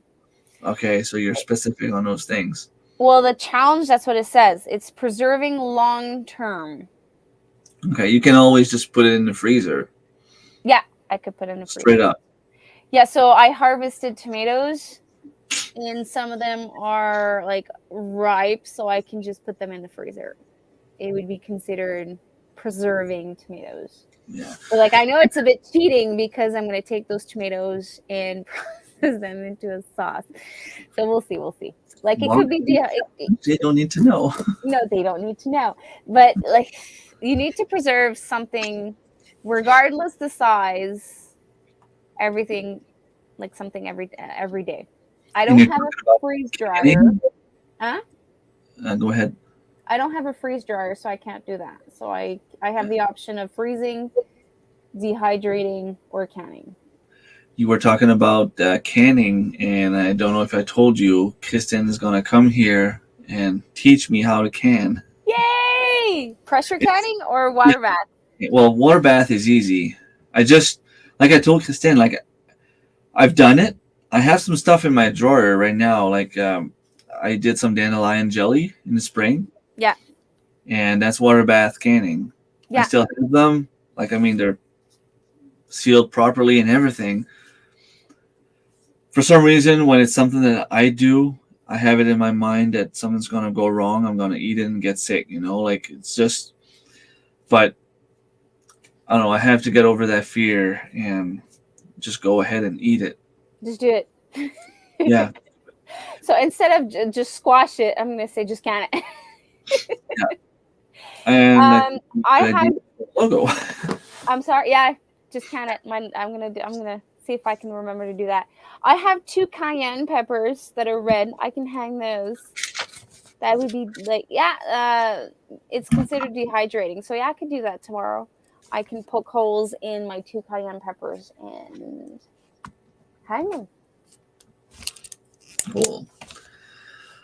I I was thinking, like I was talking earlier about, I have about 500 pounds of shed wars of food to bring in for shed wars. Hmm. So I was talking about my carrots, the potatoes. I still have my turkeys. I have 8 turkeys left, and they're definitely over 10 pounds because they're bigger than the ones I had last year, and the smallest one I had last year was 11 pound. So they're probably like close to 15, but I don't want to put too much and be disappointed.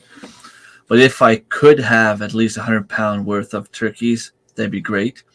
I'm gonna go and harvest some wild apples. I know I'm gonna get another 100 pound of apples, and I'm No, going moose hunting, and I'm gonna go fishing again.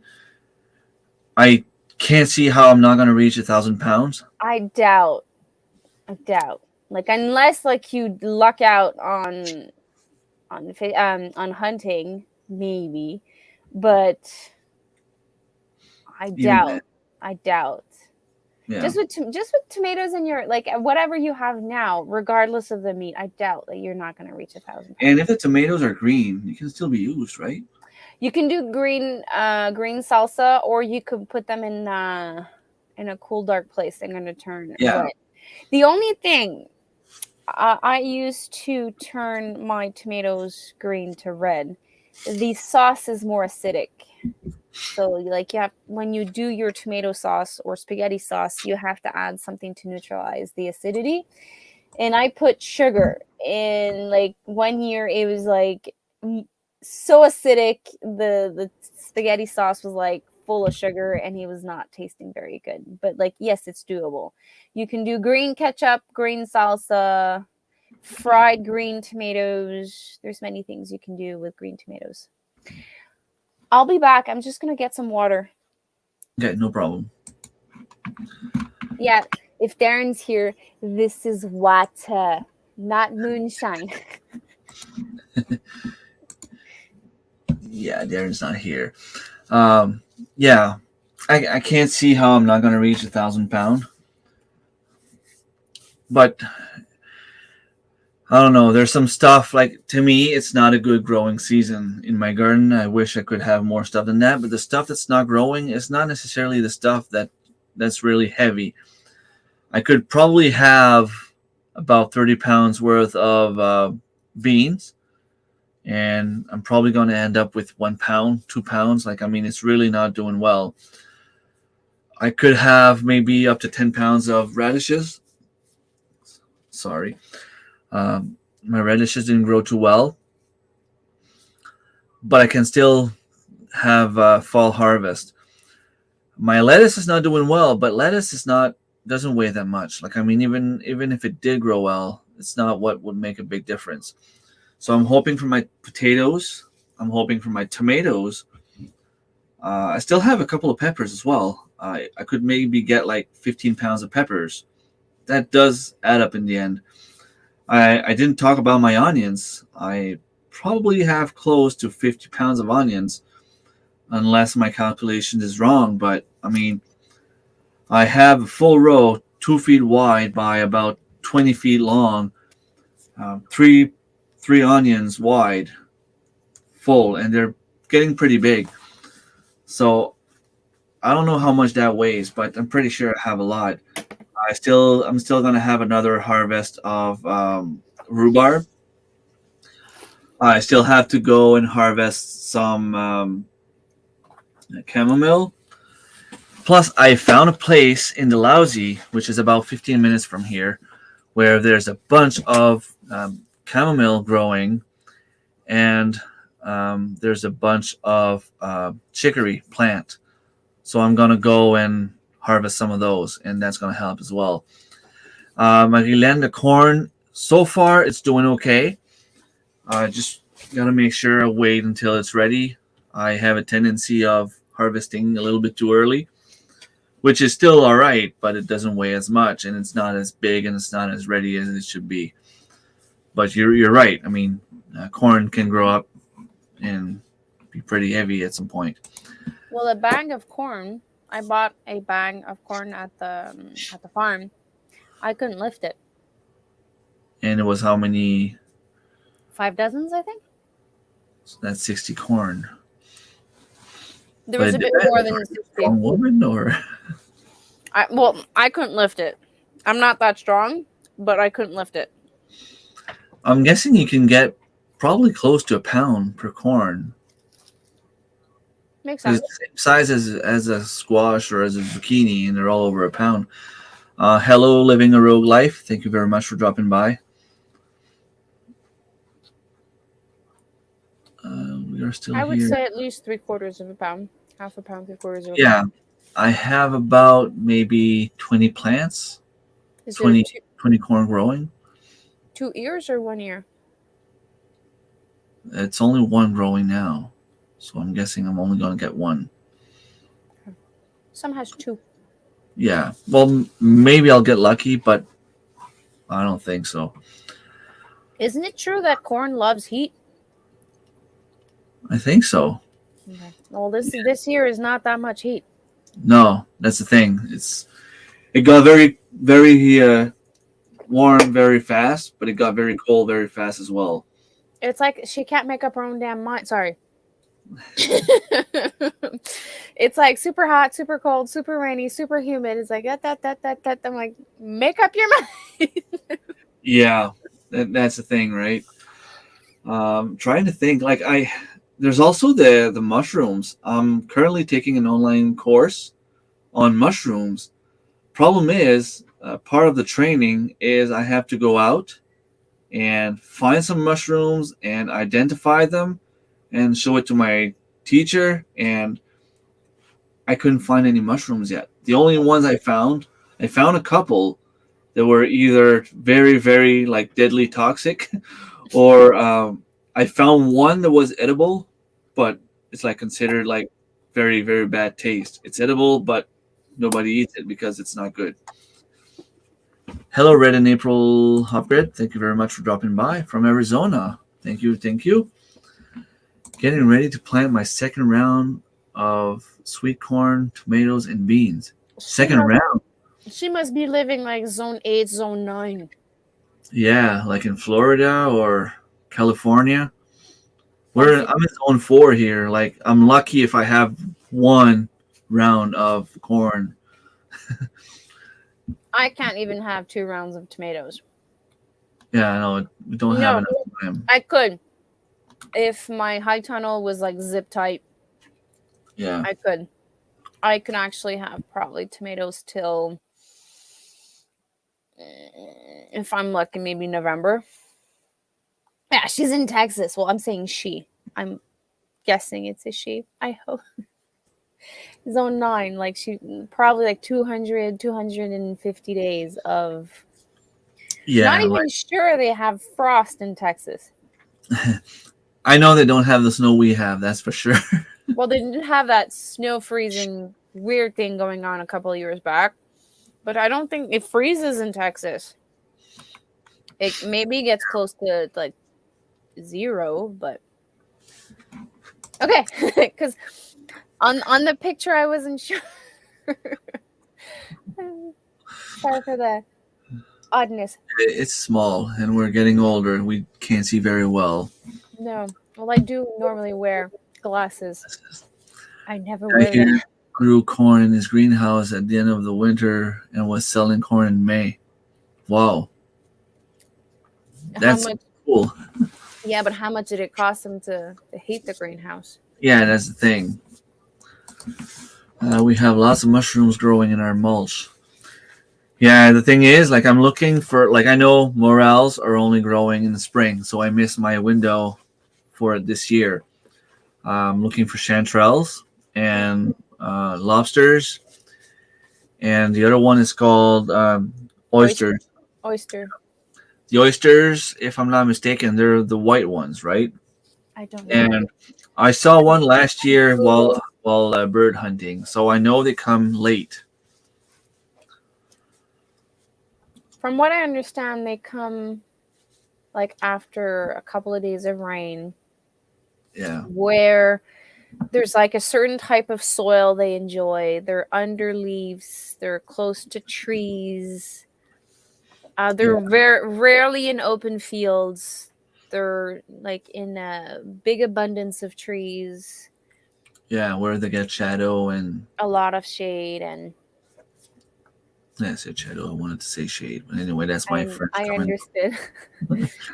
Like if I could heat my greenhouse just a little bit, I'm sure that I would be able to like like the crops that you have like a very hard time growing either because of the heat or the cold. With just a little bit of heat and just a little bit of tweaking, a greenhouse would make your life so much easier. Yeah, it's something I would like to invest in at some point. As soon as I win the lottery, that's something I'm gonna do. What's a And what's a dash hund? I'm guessing that's a dog Josh on, I don't know. That's where I was going next. or a I don't pig. know what that is. Is it truffles? Truffles usually it's a pig. That's very good to find them. Or Hmm. or maybe I'm just hallucinating. I think I saw that somewhere that a type of pig was very good. Now I am intrigued. Wiener dog. Wiener dog. Isn't that what Darren has? Yeah, I don't know. I don't think it's a pure breed wiener dog. There, Darren is a pretty big dog. Odin's a No, no, pretty big no. dog. Odin is a Odin. No, he's not that. He's. Are you talking about the sausage dog, like the long, long dog? That's like his tummy is like always rubbing on the floor. Sorry, I have to go. I want to be able to do something tomorrow. Take care, Marilyn. Thank you very much for dropping by. Um, okay, Lynn's dog is a wiener dog. Okay, The little puppy she's getting is a wiener dog. yeah, I think so. Really? Okay. I thought it was a pug. No, no, no. The pug is her old dog. Brusamore Homestead. I think it depends on what you want your homestead to represent. If you want to have a homestead where you do a lot of wine, or if you pick a lot of fruits, or if you do stuff like that, I guess that would make sense. Well, Uh, the name brew goes in brewing wine, brewing beer. yeah, Some more leave space for growing things that can be used for feeding yourself or to be put in your brewing. So it depends of the flavor you want to go down. But remember, a name, it can be changed. yeah, And like sometimes you go down a path and you have like this beautiful name, beautiful idea, but then after months, years down the road, you realize that it's not necessarily what you want. You can always change the name. yeah, that's true. And I love the name. Don't get me wrong. I'm just saying I don't know what you want it to represent. That's a question you have to ask yourself. If you're doing something that's related to your name, well, that's fine. That's go ahead. I was hesitating between two names. Back to Basics Homestead was my idea, and Fred wanted the rustic homestead. But Both we, make sense. well, because we're when we started, we were like rednecks all the time. We were so cheap. Like we would pick up stuff on the curb and like things for free. Oh God, like we would used to go on, like, the people that put their garbage on the side of the road. And when it was big garbage day, like we would run around with the truck and pick up garbage. So the rustic homestead was like really like the feeling, but then it was not the path that we wanted to take, like on a long period. So that's why Yeah. we went with Back to Basics Homestead. Oh, That ain't renting. That's frugal. But I agree with living a rogue life. If that's where the direction you want to go, and I agree with Annie as well. If that's the well, direction you want to take, it was obviously, yes, it was frugal. It's just when you're living in it and you see the things that you create with the frugal shopping you've made. God, there were some things I was like, I can't show this on I can't show this on YouTube. It's like, oh my God. well, But that's the thing. Homesteaders, we always do stuff that we're not always proud of. we were proud of it. It's just, it was not like, it was not showable. it, It it happens. worked. It worked. It did its job. So that was the principle. It did its job. It did everything it was supposed to. It was just not pretty. It happens. It happens. Yes. All right. Well, we've been on for about a little bit more than an hour and a half. There's only 6 people watching right now, and I'm guessing one of them is my girlfriend, maybe waiting for me to go to bed. Hi. I heard rice is going up in price. Can you grow rice where you are? Rice. I know there's wild rice. I don't know if it would do the same thing. Like Sal's been telling me that he wants to go harvest some wild rice, but I have no idea what to do with it once we have it in the boat. So I don't know. It could be possible. I don't know. I only buy like one brand of rice and it's per 10 pounds. And I refuse to buy it when it's full price. Yeah. And when it's on special, I buy like 2, 3 bags. So I always have on hand a minimum of 10-pound bags of rice. And if I can, I have 30 pounds, which is almost my year of rice. 20 pounds, 30 pounds is almost what we eat in a year. Yes, it's true that what embarrasses you the most will give you the most views. But at the time, I was so young on YouTube that He didn't I want to go in that direction. That's I all. didn't want to I didn't want to film it. Such is a huge price. That's cool. That's good to know. Although if I go and harvest some wild rice, it's gonna be for my family, and I didn't even know there was wild rice. I didn't know until this year. I guess the thing is, you go on a boat. I don't know if it's close to rivers or brooks or whatever. Sal's been telling me there's some not too far from here. He doesn't know if there still is, but there used to be some. And you go on a boat. One of the 2 people will uh, row the boat, and the other one has 2 sticks. One stick to bring the plant down, the other one to tap on it. Boom, boom, just like Okay, so it's an adventure and a you training at just the go same like time. this. I guess if the rice is ready, it will just fall in the boat, and then you get home. You just take everything in the boat, and you do whatever it needs to be done. But I didn't go that far to check like what you need to do once you have it in your boat. So, That's not something I would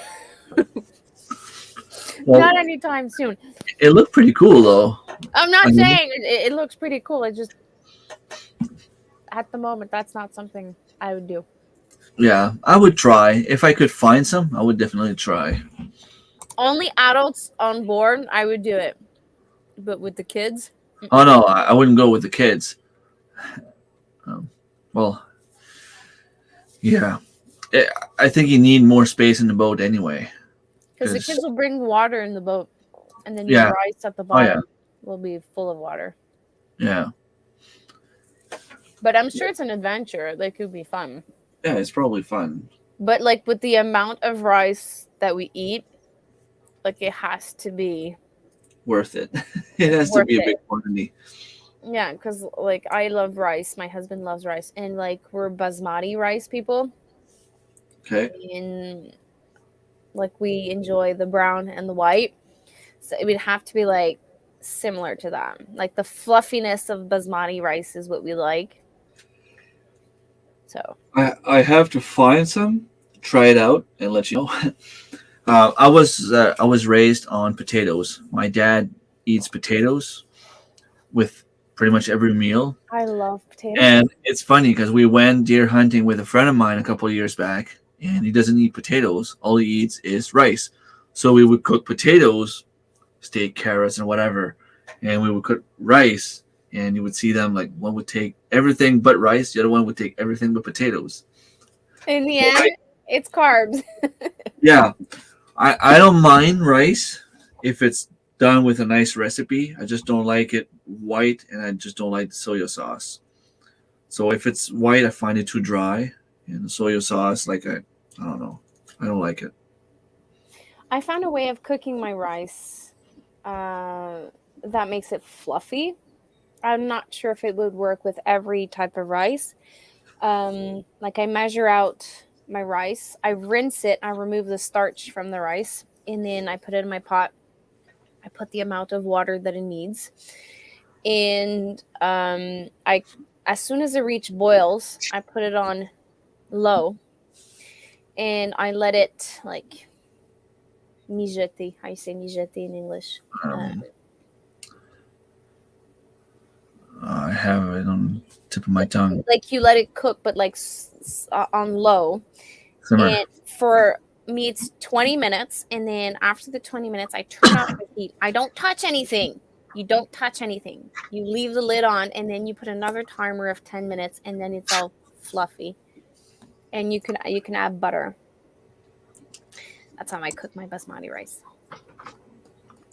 Cool. And like my husband always wants me to need like 3 cups of rice, so I'm left with like this huge container of rice, and we have to eat rice for the entire week. Well, it's not a bad thing. Like I mean, it's not that Well, healthy, but it's not it's that unhealthy. okay. We eat white basmati. Everyone's gonna go. You're supposed to eat brown. We do eat the brown, but we prefer the white. And yeah, the Chinese eat white rice though, and they're like healthy as a horse. Exactly. All right. Well, What does Harvey mean by his? little Okay, I understand the smiley face, or there's like drooling face and a oh bowl of that's rice. true, but what's the one after that? It's probably a bowl of rice, something like that. That's probably what it means. Potatoes are awesome too. Yeah, I'm more well. I'm more of sweet potato guy. I love sweet potatoes. Well, I don't know. I Um, I there's not that many like. things I don't like, honestly. Do you know those Greek meals? They have rice and potatoes. No, but that sounds interesting. Oh God, it's like um, it's long potatoes. There's olive oil, salt, pepper, lots of garlic, lots of onions, and it's rosemary, and they're roasted. And there's rice, those potatoes, and there's like a pita, a white sauce. You have chicken, like you put the rice, and then you eat the potato. So you have a piece of bread, you have potatoes, and you have rice. So it's carbs, carbs, carbs. But it's like, you can't count calories that night, but it's like divine. Chicken and Quill will love your leftover rice. Yes, Yeah, probably. I do that often when I have leftover rice. The next day is like a stir fry with soy sauce and rice. And if I have pork, if I have beef, if I have chicken, I now have canned chicken, so I can just like shred my canned chicken and add it over like a cooked rice and vegetables. Yeah, that's cool. Like I'm pretty sure I'm gonna be just like you. As soon as I learn how to do it properly, I'm Mhm. gonna go and buy like a good pressure canner, and I'm gonna start doing like everything I can. I actually have a game with Annie from Mama Homemade. In the morning, like we exchange our to-do list. Can more And stuff. uh, Who's gonna can more stuff? no. We exchange our to-do list. Like, okay, Okay. today I have to go in the garden. I have to do blah blah blah blah blah. And today I plan on canning this. And she's like, "Ooh, that sounds interesting." So we share, we share our recipes, and then she ends up doing the recipe I did like a few days back, like a few days after, and we exchange our recipes, and we actually have fun. Like it's very time consuming to do canning, but like when you have someone that actually understands your cuckoo-ness, it makes it like worthwhile. A little game. I guess it makes it a little bit more fun. Yeah, yeah. Well, we kind of challenge each other a little bit. It's like a fun, challenging game. And she's Uh, doing also the Every Bit Counts challenge with me. okay, cool. Is she posting it on YouTube or I no? don't Just know. She has like, okay, you think my garden's big. yeah, hers is bigger. Hers is way bigger. And she's in ground. Everything's in the ground. There's no raised beds. And she has 6 kids with her full time. Yeah, she I am doesn't do YouTube. That's why she doesn't do YouTube. yeah, summer is not the time where she can sit down and like film because like she has to stop. There's always a kid screaming. Always, always, always. Like the more kids you have, the more chances you have a fight. So she puts down her phone, she starts filming. Blah, blah, blah, blah. So when she films, she does a little bit like me, like silent movies when the Yeah, kids are with yeah, her. So I think she did like one or two, but school is starting soon. So I'm not sure if she's going to pick up the let's camera hope. again. We'll Let's see. hope so. We'll see. We can push her a little bit in that direction. Well, she does not have the same goals as we do. She just wants to share and inspire. She has no monetization desire. Okay, that's cool. Well, that's good. Like us, yes, we want to share Yeah, our yeah, passion, educate, but for me, like behind it all, obviously, I would like to make an income so that I could provide and like La La Land and rainbows and flowers, yeah. like maybe retire my husband earlier. My channel is I have an English one. It's Back to Basics Homestead, and I have a French one, which is La Microferme d'Anny. But Have it shared there. I don't So have that much time.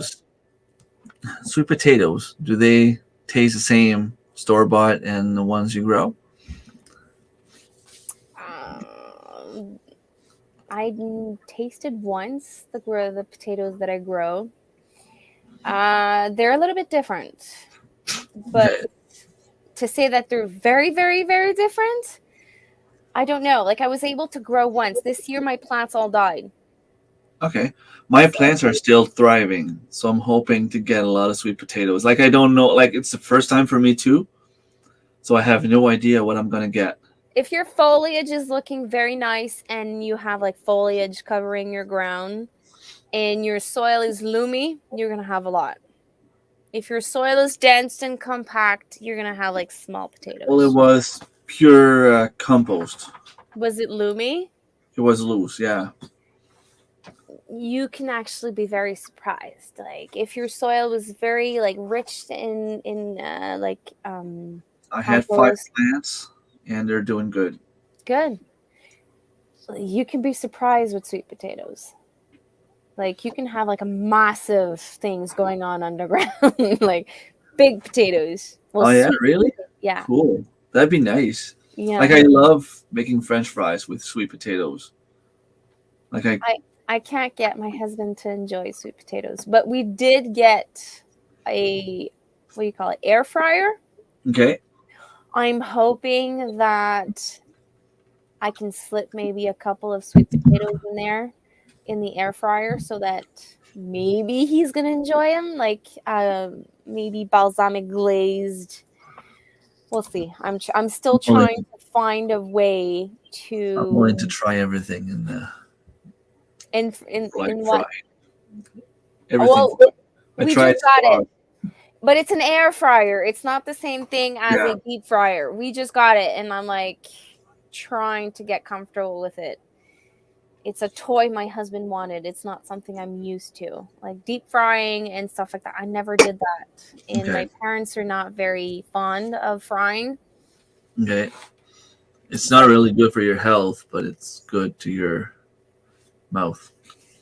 well, Tastes good.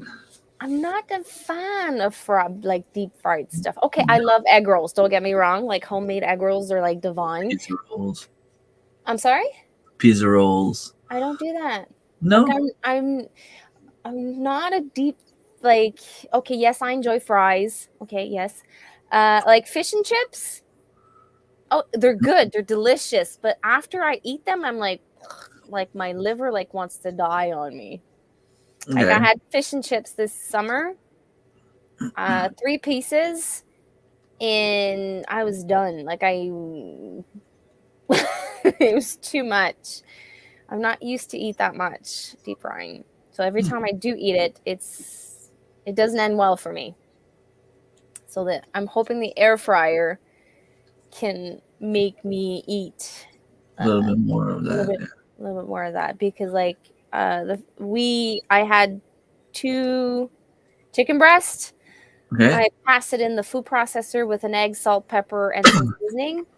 And then I added cornstarch. I made pâtés with them, and I added a batter, and we just put it in the air fryer. And it's just like a um, chicken nugget. You know those chicken patties? So I now know how to make chicken nuggets. Cool. The Uh, healthier version. freezing rice.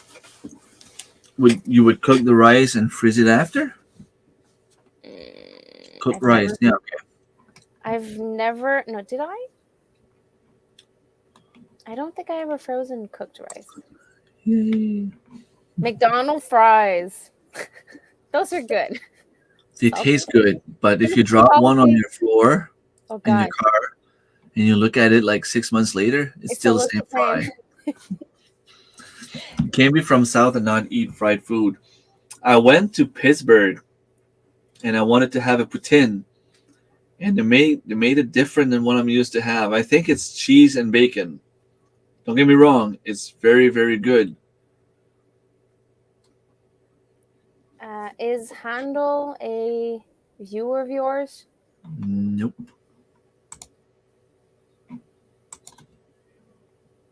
Okay. Sorry. I've read that southern people love everything deep fried. Like I think if they could deep fry their cereal bowl, they would. That's how much they eat fried food. Am I correct? We'll see if she answers. Pittsburgh is nowhere near the south. No, but that's way more south than what we are here. Oh, we're way north, way Yeah, way north. in the cold, almost in the North Pole. Yeah, we're like, you know where the igloos are? we're We're not too far from them. not too far from. Well, No, but that's the furthest I've been from home. But I just want to say, like, it's just to show that in the States in general, it's a whole different game than what we have here in Canada. I saw that deep fried turkey. That must be good. It's like you batter it and then you deep fry it or something like that. I saw that on TikTok. Like they took like the legs of the turkey and they put it like in this like huge deep fryer. Hmm. It must taste good. It has to. Well, if I would go to Texas or down south, I think the first thing I would try would be a steak. Like a real good quality steak. Big steak. Yeah, with a potato. Well, I'm pretty sure Calgary is pretty much at the same level as we are. Yes.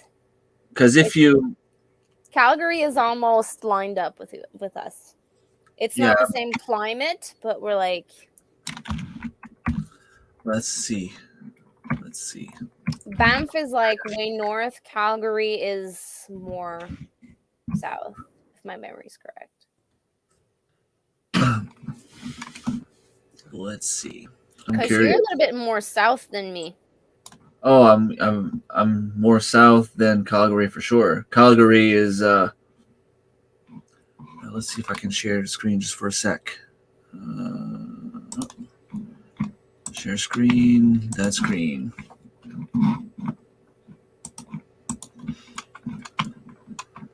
So I don't know if you guys can see. Okay, so it's a little bit higher than us. Calgary is there. Annie is close to here, and I'm up here. Yeah, I'm an hour and almost and a half from downtown Montreal. Yeah, that's why I said around here. I didn't want to pinpoint precisely the spot there. I could zoom in and show your house, but No, no, no, we're not gonna do that. no. No zooming in. No. So Calgary's a little bit north. Yeah, but I think they have, like you said, they have better climate than I have here. For some reason, we No, have a no, no, no. The microclimate. Calgary is zone 3. Oh yeah. Well, we Um, have a microclimate here I in was in Banff on June 3rd or June 2nd, 12 years ago. It was 42 degrees Celsius in Montreal. It was 2 degrees in Banff, wow. and it was snowing. I was like in June in shorts, thinking, this Montreal girl going to Banff, thinking, we're in June, and it was snowing 2 degrees Celsius, and it was 40 degrees in Montreal. Wow. Just shows, right? Yep. So, Different realities, totally. but Like, I was in the mountain. So, but Calgary, I think it's still in the mountains. So maybe like 10 degrees hotter. well, But you can go. You can go. Like, if I'm on the Quebec side, it could be doing 30 degrees, and I could go up the Mount Albert, and it could be snowing up there. in Gaspésie. Yeah, and it's about 3 hour walk up there. Yeah, well, to the You go up. I mean, I know you go up, but it just shows that you don't have to go far to change the climate. no, well, to the what do you call it? The neige éternelle, eternal. What do you call it? There's mountains in Quebec that there's 12 Always, months a year that there's always snow, and we have a couple. Mont Albert is one of them. yeah. I was hoping to see caribou when I went up there. I was young, um, but we didn't see any. I ran all the way down. It took me like 30 minutes to go down, but it took me like 4 hours to go up. That was in my younger days. It's probably gonna take me 6 hours to go up and like maybe 4 to go down if I go now. Yeah, I'm maybe so out of maybe shape. eight, maybe eight to go up. I'm so out. Well, I started training again with Anny. Like it's been a week, so maybe next year, if ever we do travel, I'll be back in shape. But like now, if I go on the mountain, ooh. I haven't done any sports pretty much since last summer. I need to start again. I used to do a couple of push-ups every night. At least that would keep me in shape somewhat. The only activity I've done this year is when I went bass fishing. I had some weaker line than usual, and it was a good fight. Like after 20 minutes fighting on the same fish, I was tired. I had to give the line to my son. Like, okay, take your turn because I'm wasted. We are getting old. Yeah. I did the barbecue competition at the barbecue on the bow, but I've also cooked in Alberta and Vancouver. Oh, Alberta. God, Alberta. If it was not so complicated to move and not so cold and bears, I would move to Alberta. Oh yeah, I don't want to have anything to do with that province. No, well, the scenery. Personal, just I No, no, don't no. want I'm not talking about the political. I'm talking about the scenery, the mountains, to. the No, life. I'm not talking about the political stuff. It's just that I have some family down there, and I don't know. I guess the air is so polluted down there. Like I don't know. Well, It might be I would my not body. like obviously I now want to live on a desert island because like I don't want any neighbors. So I would like if ever I would move, I Yeah, would like be away from the city. But like leaving Quebec is such a risk because here we have like Medicaid. Like if I want to go see a doctor, I don't pay. If I need to go to a hospital, I don't pay. If I need x-rays, I don't need to pay. Like there's so many advantages with our health system. Okay, yes, there are some flaws in your system. I was gonna say yeah. Okay, there's no system that's perfect, but You like, don't have to pay, but you might have to wait 48 hours to see a doctor waiting in the emerge. That's what it is in New well, Brunswick right now. I had some like I had to have like a small surgery, and I called, and she says, "Okay, I can take you in 5 days, but if ever your surgery needs to be pushed, you can always come on the weekends, and you just need to book in for an emergency." So my overall new clinic that I have hopes for small interventions and clinic stuff with the doctor that I have. If I need to see a doctor and she's not available, she has 5 other doctors that can see me. So with the clinic, she's associated with 5 doctors. So if she can't see me that day, they say, okay, we can see you in 2 days, but it's not going to be your doctor. So I'm like, I don't care. I need to see a doctor. But before, my doctor before that, it was horrible. Like I could die. I could be dying on the phone, needing an appointment, and she says, go into a walk-in clinic. And I'm like, walk-in clinic, that means I have to wait 12 hours to see a doctor. Not the fun part. But now with the new system that this clinic has, I have hopes that on that level, there's hope. Okay, better. Higher hospitals, I'm not going to talk about hospitals, but like with small clinics, if they do that, there's hope. I'm wondering the difference between the taxes we pay here in Canada and what you guys have in the States, though. We have $1,100 a month is a lot of money, we have 15% tax. but I pay more than that in taxes, straight out of my paycheck, You mean taxes, sale taxes, or impôt out of my paycheck. out of your paycheck? Well, part of your paycheck is your vacation, your long-term disability, your insurance. Like there's I many have some things. insurance, but there's at least $400 per paycheck going towards taxes. Well, do you have long-term disability? Nope. Do you have a retirement plan? Yes, but That's that's like not included in taxes.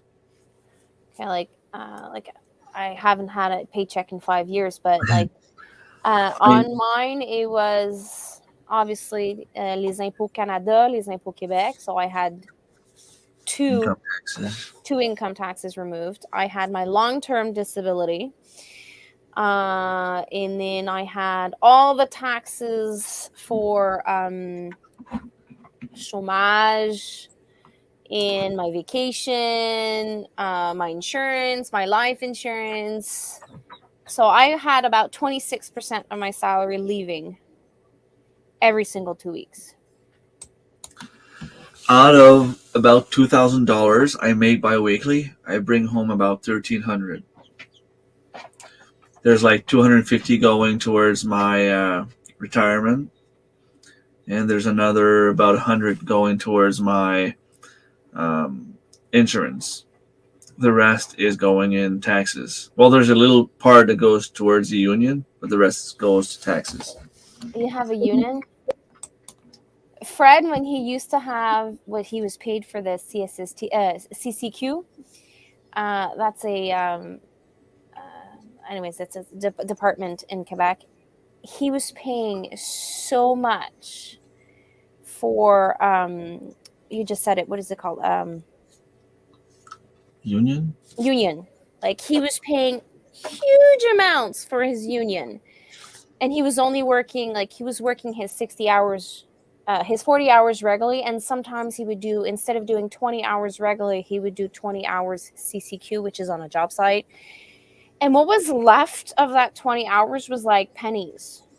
Yeah, and that's the thing. Like we're talking about the healthcare right now. Like I don't know what it's like in the States.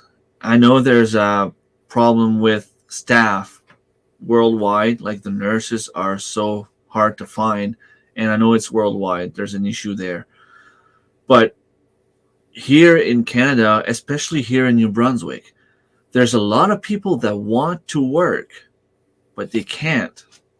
Because they're not, For, their for license are not recognized here. well, that's one thing, but I'll give you another example. I work considered full time in the pharmacy. I work 37.5 hours during the week. I wish I could go and do, for example, another 4 hours here and there during the week to fill out some holes in other department schedules. I am not allowed to. Because the There's, pharmacist is not there. well, even if it's out of the pharmacy, like I mean, I could go and do the laundry, for example. Like he would do the laundry. Well, they pay me $20 an hour. I'll do the Okay, we do laundry. laundry for I'll do the $20 an laundry. hour. But I'm just saying, like, there's even like a secretary that told me she offered to do like replacement on other floors while she was off.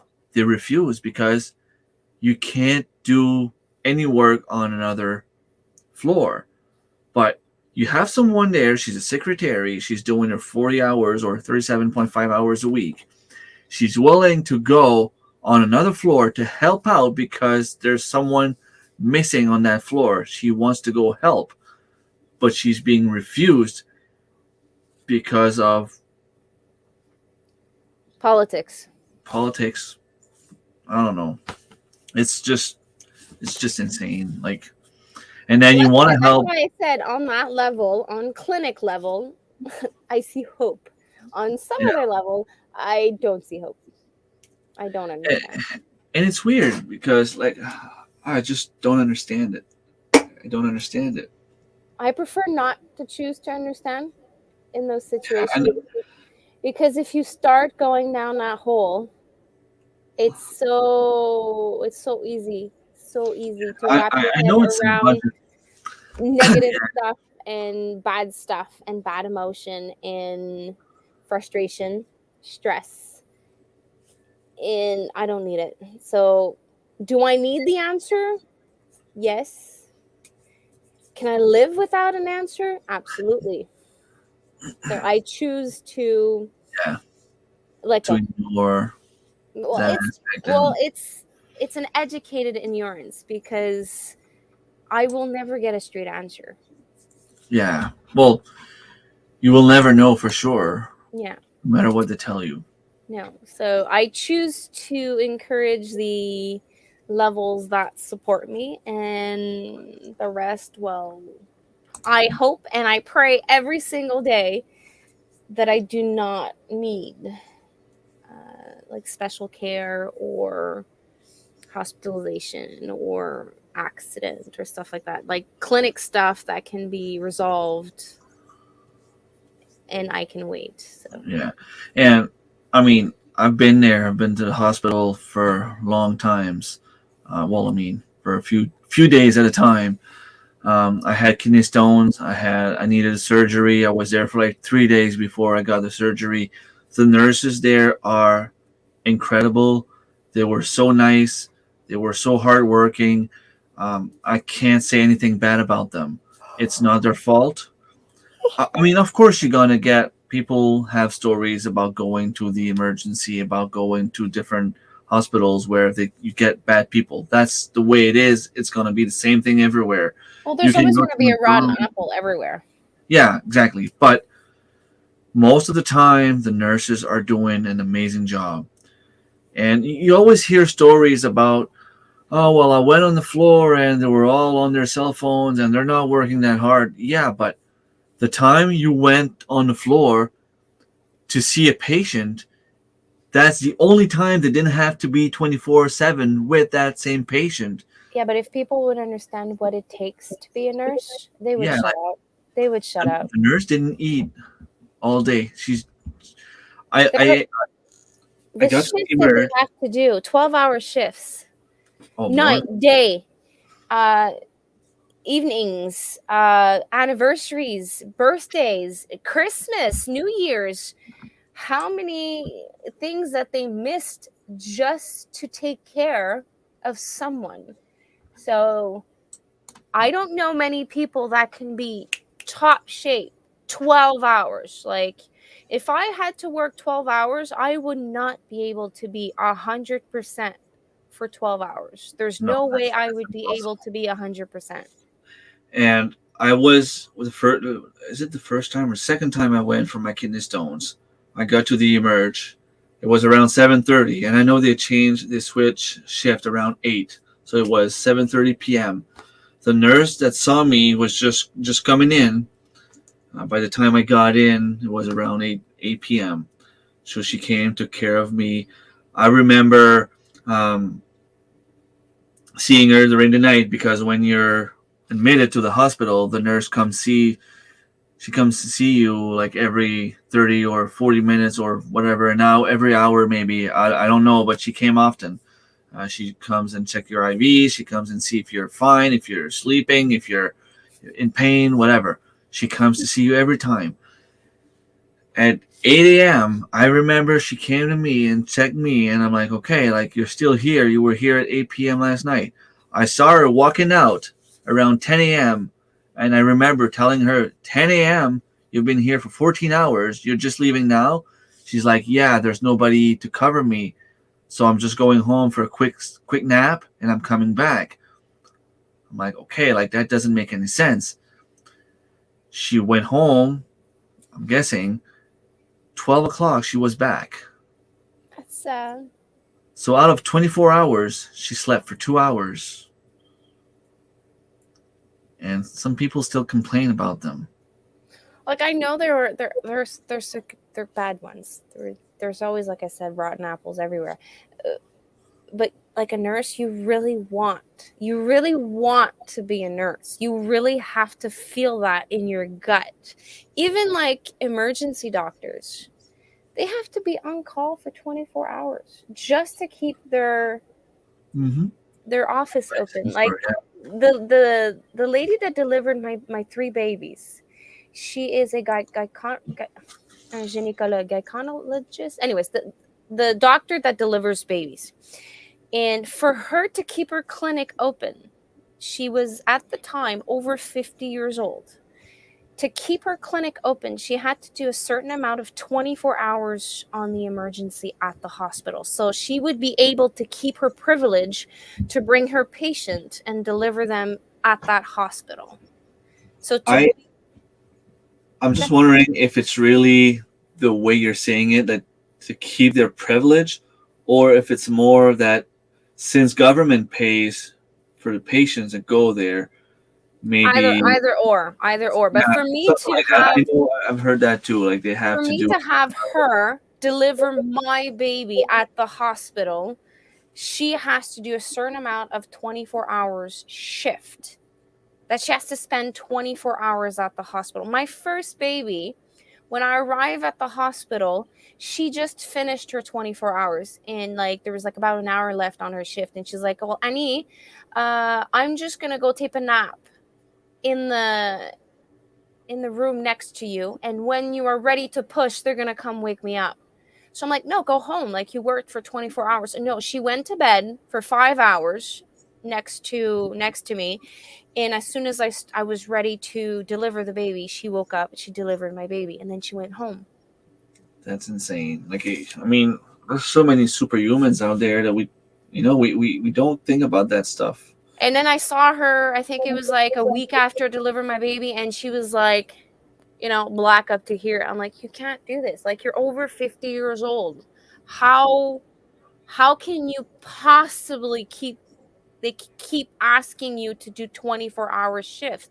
She's like, well, if I don't do it, I can no longer deliver my babies. Well, that's the thing, and I know there's a lot of problems. Like people don't want to work for one thing, Um, I don't know. Like I was talking to someone today and telling him like I know personally know two family doctors. I coached them in soccer. I was coaching them. I was their soccer coach. Take care, living a rogue life. Thank you very much for dropping by. I think we're only the three of us. Is there anyone else? There's 7, 8 watching, so I don't know. There's some people out there maybe don't want to talk, but I'm just gonna finish my little story and I'm gonna say goodbye after. Um, so I was talking to him and telling him like I know those two girls that I coached at soccer a while back. They are family doctors. They grew here, and yet they don't want to come here to work, and we're struggling to find doctors. But why? Why can't we keep the people here? It's one thing, like if you live in Montreal, you know that people that graduate from university will want to work to Montreal. But why, for a small community like us, can't we keep people here? I don't know if it's the same way in your area, but No, we're building a huge hospital. okay, so it's An going hour better from in my your house. area, I guess.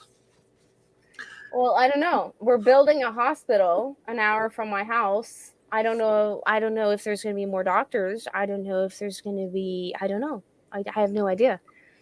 I actually don't like that a huge hospital is being built an hour from my house. I know it sounds crazy, but that mean there's going to be more houses, more traffic, Yeah, it's gonna grow. more Montreal. So Montreal, like the island of Montreal, where the West Island was like campagne, like it was quieter. Now there's so much being built on the island of Montreal, so everything is like Montreal lifestyle. There's no like retreat. There's no everything is built. Everything that's a lot with trees, they're bringing it down and they're building. And then it became right off the island of Montreal, the Vaudreuil area. They started building, and now Vaudreuil is exactly like Montreal. And they're doing that everywhere. They're not learning. Like Laval was small, and now there's everything in Laval. There's a hospital, there's clinics, there's malls, there's shopping malls. They seem to think that everyone wants to live that life. Yeah. I'd rather get home from work. I don't have an ATV now, but I used to have one. Rather get home, get on my ATV, go straight in the woods for a drive, then get home and say, "Oh, I'm gonna walk to the store and go do my grocery shopping." That's Well, not for me. That's not like my life. some of my friends laugh at me. Oh my god, you live in China. You have to drive a half an hour to go do your groceries. I'm like, no. I have two grocery store. One's at 12 minutes from my house, and the other one's 18 minutes from my house. Yeah. That's not far. That's not far at all. Okay, yes, I have to take the highway. Yes, I have to get in my car, but it's not an hour away. Yes, the hospital, the fact that it's an hour away from my house, it's convenient, but it's what's bringing what it's going to bring that Yeah. I do not like. Like I live in an agriculture village and they're Maybe it won't building. reach you. Huh? Maybe it will not reach No, you. it will. It will. Grow. Because it's already started. Like Uh, the main road but from the hospital to my house, like even though it's an hour apart, um they're building. They're building. There's so many houses being built. that's not fun. That sucks. Like even in my village, they're building. They're adding condos. They're adding apartments. They're adding townhouses. They're like they found that there was a plot that I wanted to go see the city and say, can you make a community garden there? They sold it. There's 2 condos units, so there's 8 more families. Money. Money That's talks and bullshit walks. that's the thing. Yeah. Hello, 12 Stones Range. Is that your new? My new member. I Welcome. shared your channel when we started the live stream, I had time to edit my new introduction and give you a shout out, but it didn't export by the time I started, and I just realized that it's a little bit too big, so I have to shrink it a little bit. Unacceptable. Not the length of the video, but just Sorry, I it's had to pick on you. 4K, so I'm gonna put it in 1080. We kind of sidetracked on tonight's live. It's okay. It's always a case. It's always a case. It's the first time I see 12 Stone Ranch, I think. Yeah, I've seen him last week. Didn't see him too often. I think I saw him on another live stream at some point. I don't remember which one it was. Where you from? And there's Joe. Did someone just walk over your head? Maybe. Did you hear the boom, boom, boom? The boom, boom. Yeah, That's possible. Texas. Oh, another Texan. Yeah. The name, the channel name didn't ring a bell at first, but then I started looking at the videos, like the thumbnails, because I want to start watching some of your videos to get to know you a little bit better. And your face is familiar, so I've seen you on a live stream somewhere at some point. Or maybe he was on a he was interviewed on a live stream. Maybe on one of Danny Day's Homestead or someone like that. Well, we were about to stop. We've been on for 2 hours and a half, and I see Anny yawning. That's a classic. Like, I always yawn.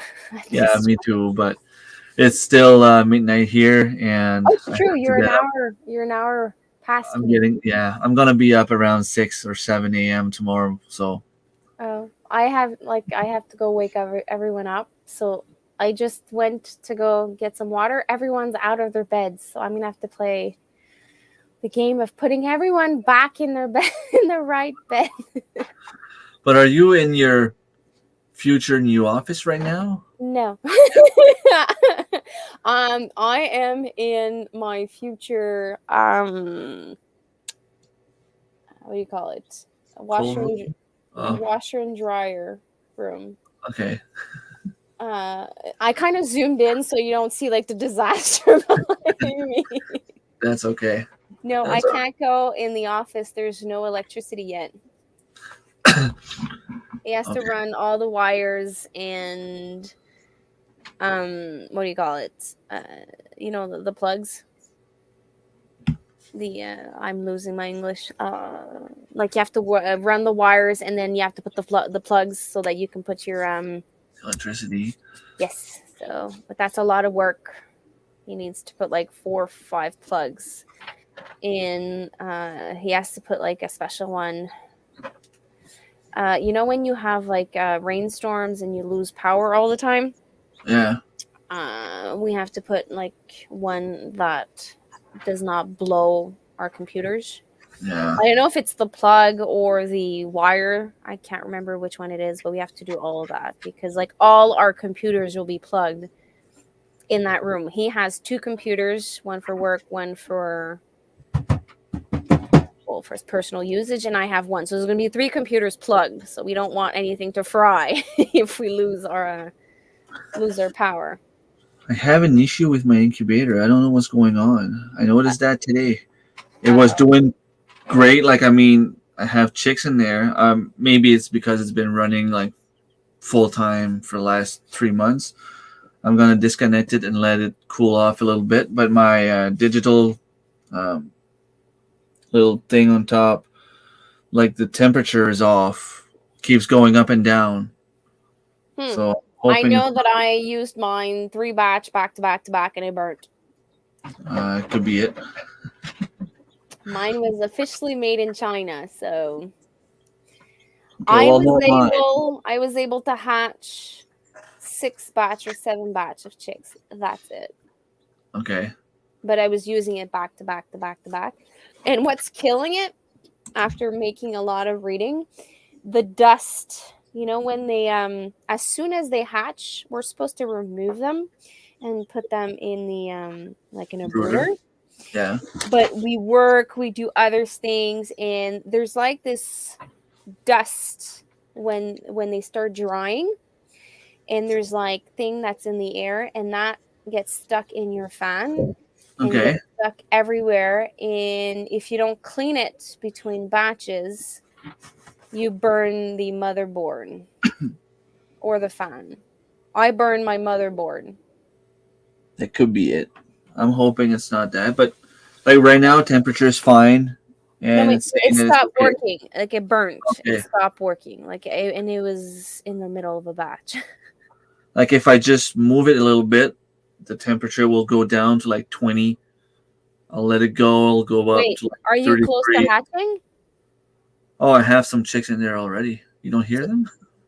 So that means they're touching the chicks are touching Oh, maybe. Yeah. the Little. thermometer.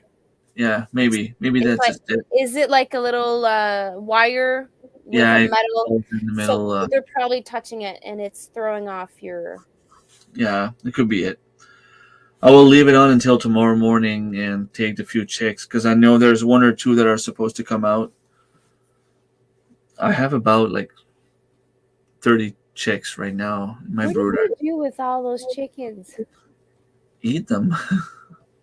No, when I want to sell some, I will eat the roosters and keep the chickens, the hens for layers.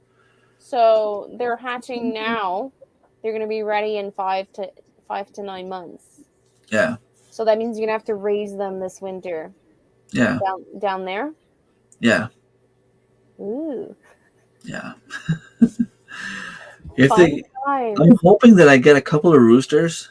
They can go in the freezer. They Freezing get them. big. They get big. Yeah, the barred rocks get pretty big. They do. I have a boardwalk cross with a marin. Okay. The hen is huge. Like when I say huge, she's almost as big as a small meat bird. Like you know when the birds are about 4 pounds empty, Yeah. she's bigger than that. I'm sure if I would call her, I'm sure she's going to be between 3 and 4 pounds, and she's a female.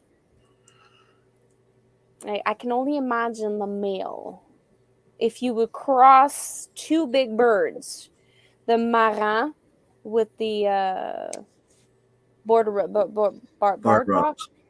Barred the rock. males would be huge. Yeah, like a barred rock and Buff Orpington or something like that must be huge. The Buff Orpington hen is small. Mm, The ones not I that saw, they're small. small. They're not they don't look that big, but when you touch them or you squeeze them, they're like Okay, well, there's a lot of the meat one on I have is a delicate one then. them. Okay, maybe Her name because the is ones I've had, they're Her name is pretty big. Fluffy. Yeah, I had a fluffy too. Well, actually, no. Her real name is Fluffy Framboise. Oh, raspberry fluffy. Framboise is my daughter. She absolutely wanted to name her Raspberry. I'm like, come on, like one's pumpkin, one's caramel, one is clementine, and I was like, I want raspberry. I'm like, oh, I want Fluffy. So we negotiated Fluffy Framboise. Okay, well that's good. You both won. Yeah, I had one that was Snowflake because it's like the Sussex, like she has like Okay, that little. star and she's all white. That's Snowflake. I had one that was Blueberry. Uh, she died. Like all my flock is like an older flock is dying of old age. Yeah, it happens. Yeah. Oh no. Well, I have to buy 3 now. I next week I have to go and maybe buy 2-3 hens. I have 2 chickens that are named Ketchup that everyone knows by now, and Claudie has a hen, a white one. She calls Lily. Hello, Scott. you're coming in. We have been talking about going offline, ending the broadcast for the last 35, 40 minutes. Um, I just want to say quickly, for the people that don't know, my daughter won the pageant I saw. 2 days ago. She is the queen. Oh, I saw her So crown. now she has to go to the Atlantic um, preteen pageant. Mm. She was doing so good. Like you always hope they're gonna win, and you never know because you're not the judge. They might see stuff you don't see. Oh, well, There was no she's way your that she. daughter. She's your little princess. Yeah, but she was the only one smiling the whole time. I was looking at all the girls, and some of them felt like I felt like they didn't want to be there. Oh, They they're didn't shy. smile. They're Yeah, I probably know, but shy. it's part of it. Like it's part of the deal. Um, you go on a pageant, you have to smile. You have to look Obviously. good. When you do the pose, you have to stop for a second, and then you go. And some I of them like were her just pose. I like her. yeah. Some of them were just like walking and then whoop, going the other way, and like Claudia was like, you She's know what I cute. mean? Like, yeah. And it was funny because it was like Miss Canada and Miss Teen Atlantic, and all those girls wanted to take a picture with my daughter. I'm like, okay, I didn't think it was that big, like it's just Did a it? local event. Did you sponsor? Yeah, Rams Family Farm was a sponsor. They said my name about 20 times during the night, Nice. which is pretty cool. I think I have a video in my members only section. I have to figure out how to be added to your members only. I still I'm not able to. It's easy. You just go and I 99 did. cents a month. I put my PayPal information and it just doesn't work. It, Oh, let yeah. me. Oh, I can't open YouTube. You could if you have it on mute. You can try in a minute. We're gonna go anyway. So Well, yeah, last time I tried, it didn't work. Like I tried 5 times, it but doesn't it's want you to be my friend.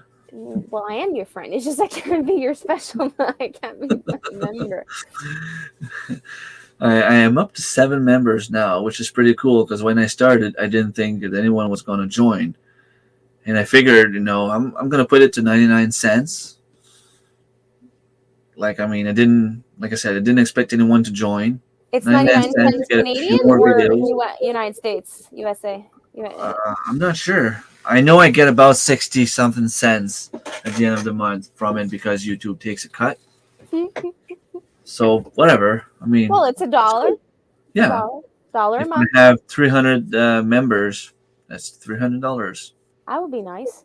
I'm not there yet. It would be nice. Yeah. Well, I take it one day at a time, one subscriber at a time, and it's it's okay now because I see one every few weeks to join. I still have time to go in my video and add their logo and add their name. By the way, 12 Stones Range, I took your picture of your the logo you have right there. I hope that's fine when I do the shout out in my video. If not, tell me now because I won't post it. But yeah, I am officially back at 6:41. Remember this morning I told you I went down. yeah, it keeps going up and down. Oh, And I have a few videos that did the same thing. I have one video. I opened my phone. I'm like, I had like plus like 1,000 something views and like over 100 thumbs up. I'm like, oh wow, like it's finally hitting off. Like cool. well, And in my 2 days downtime, later, it went down.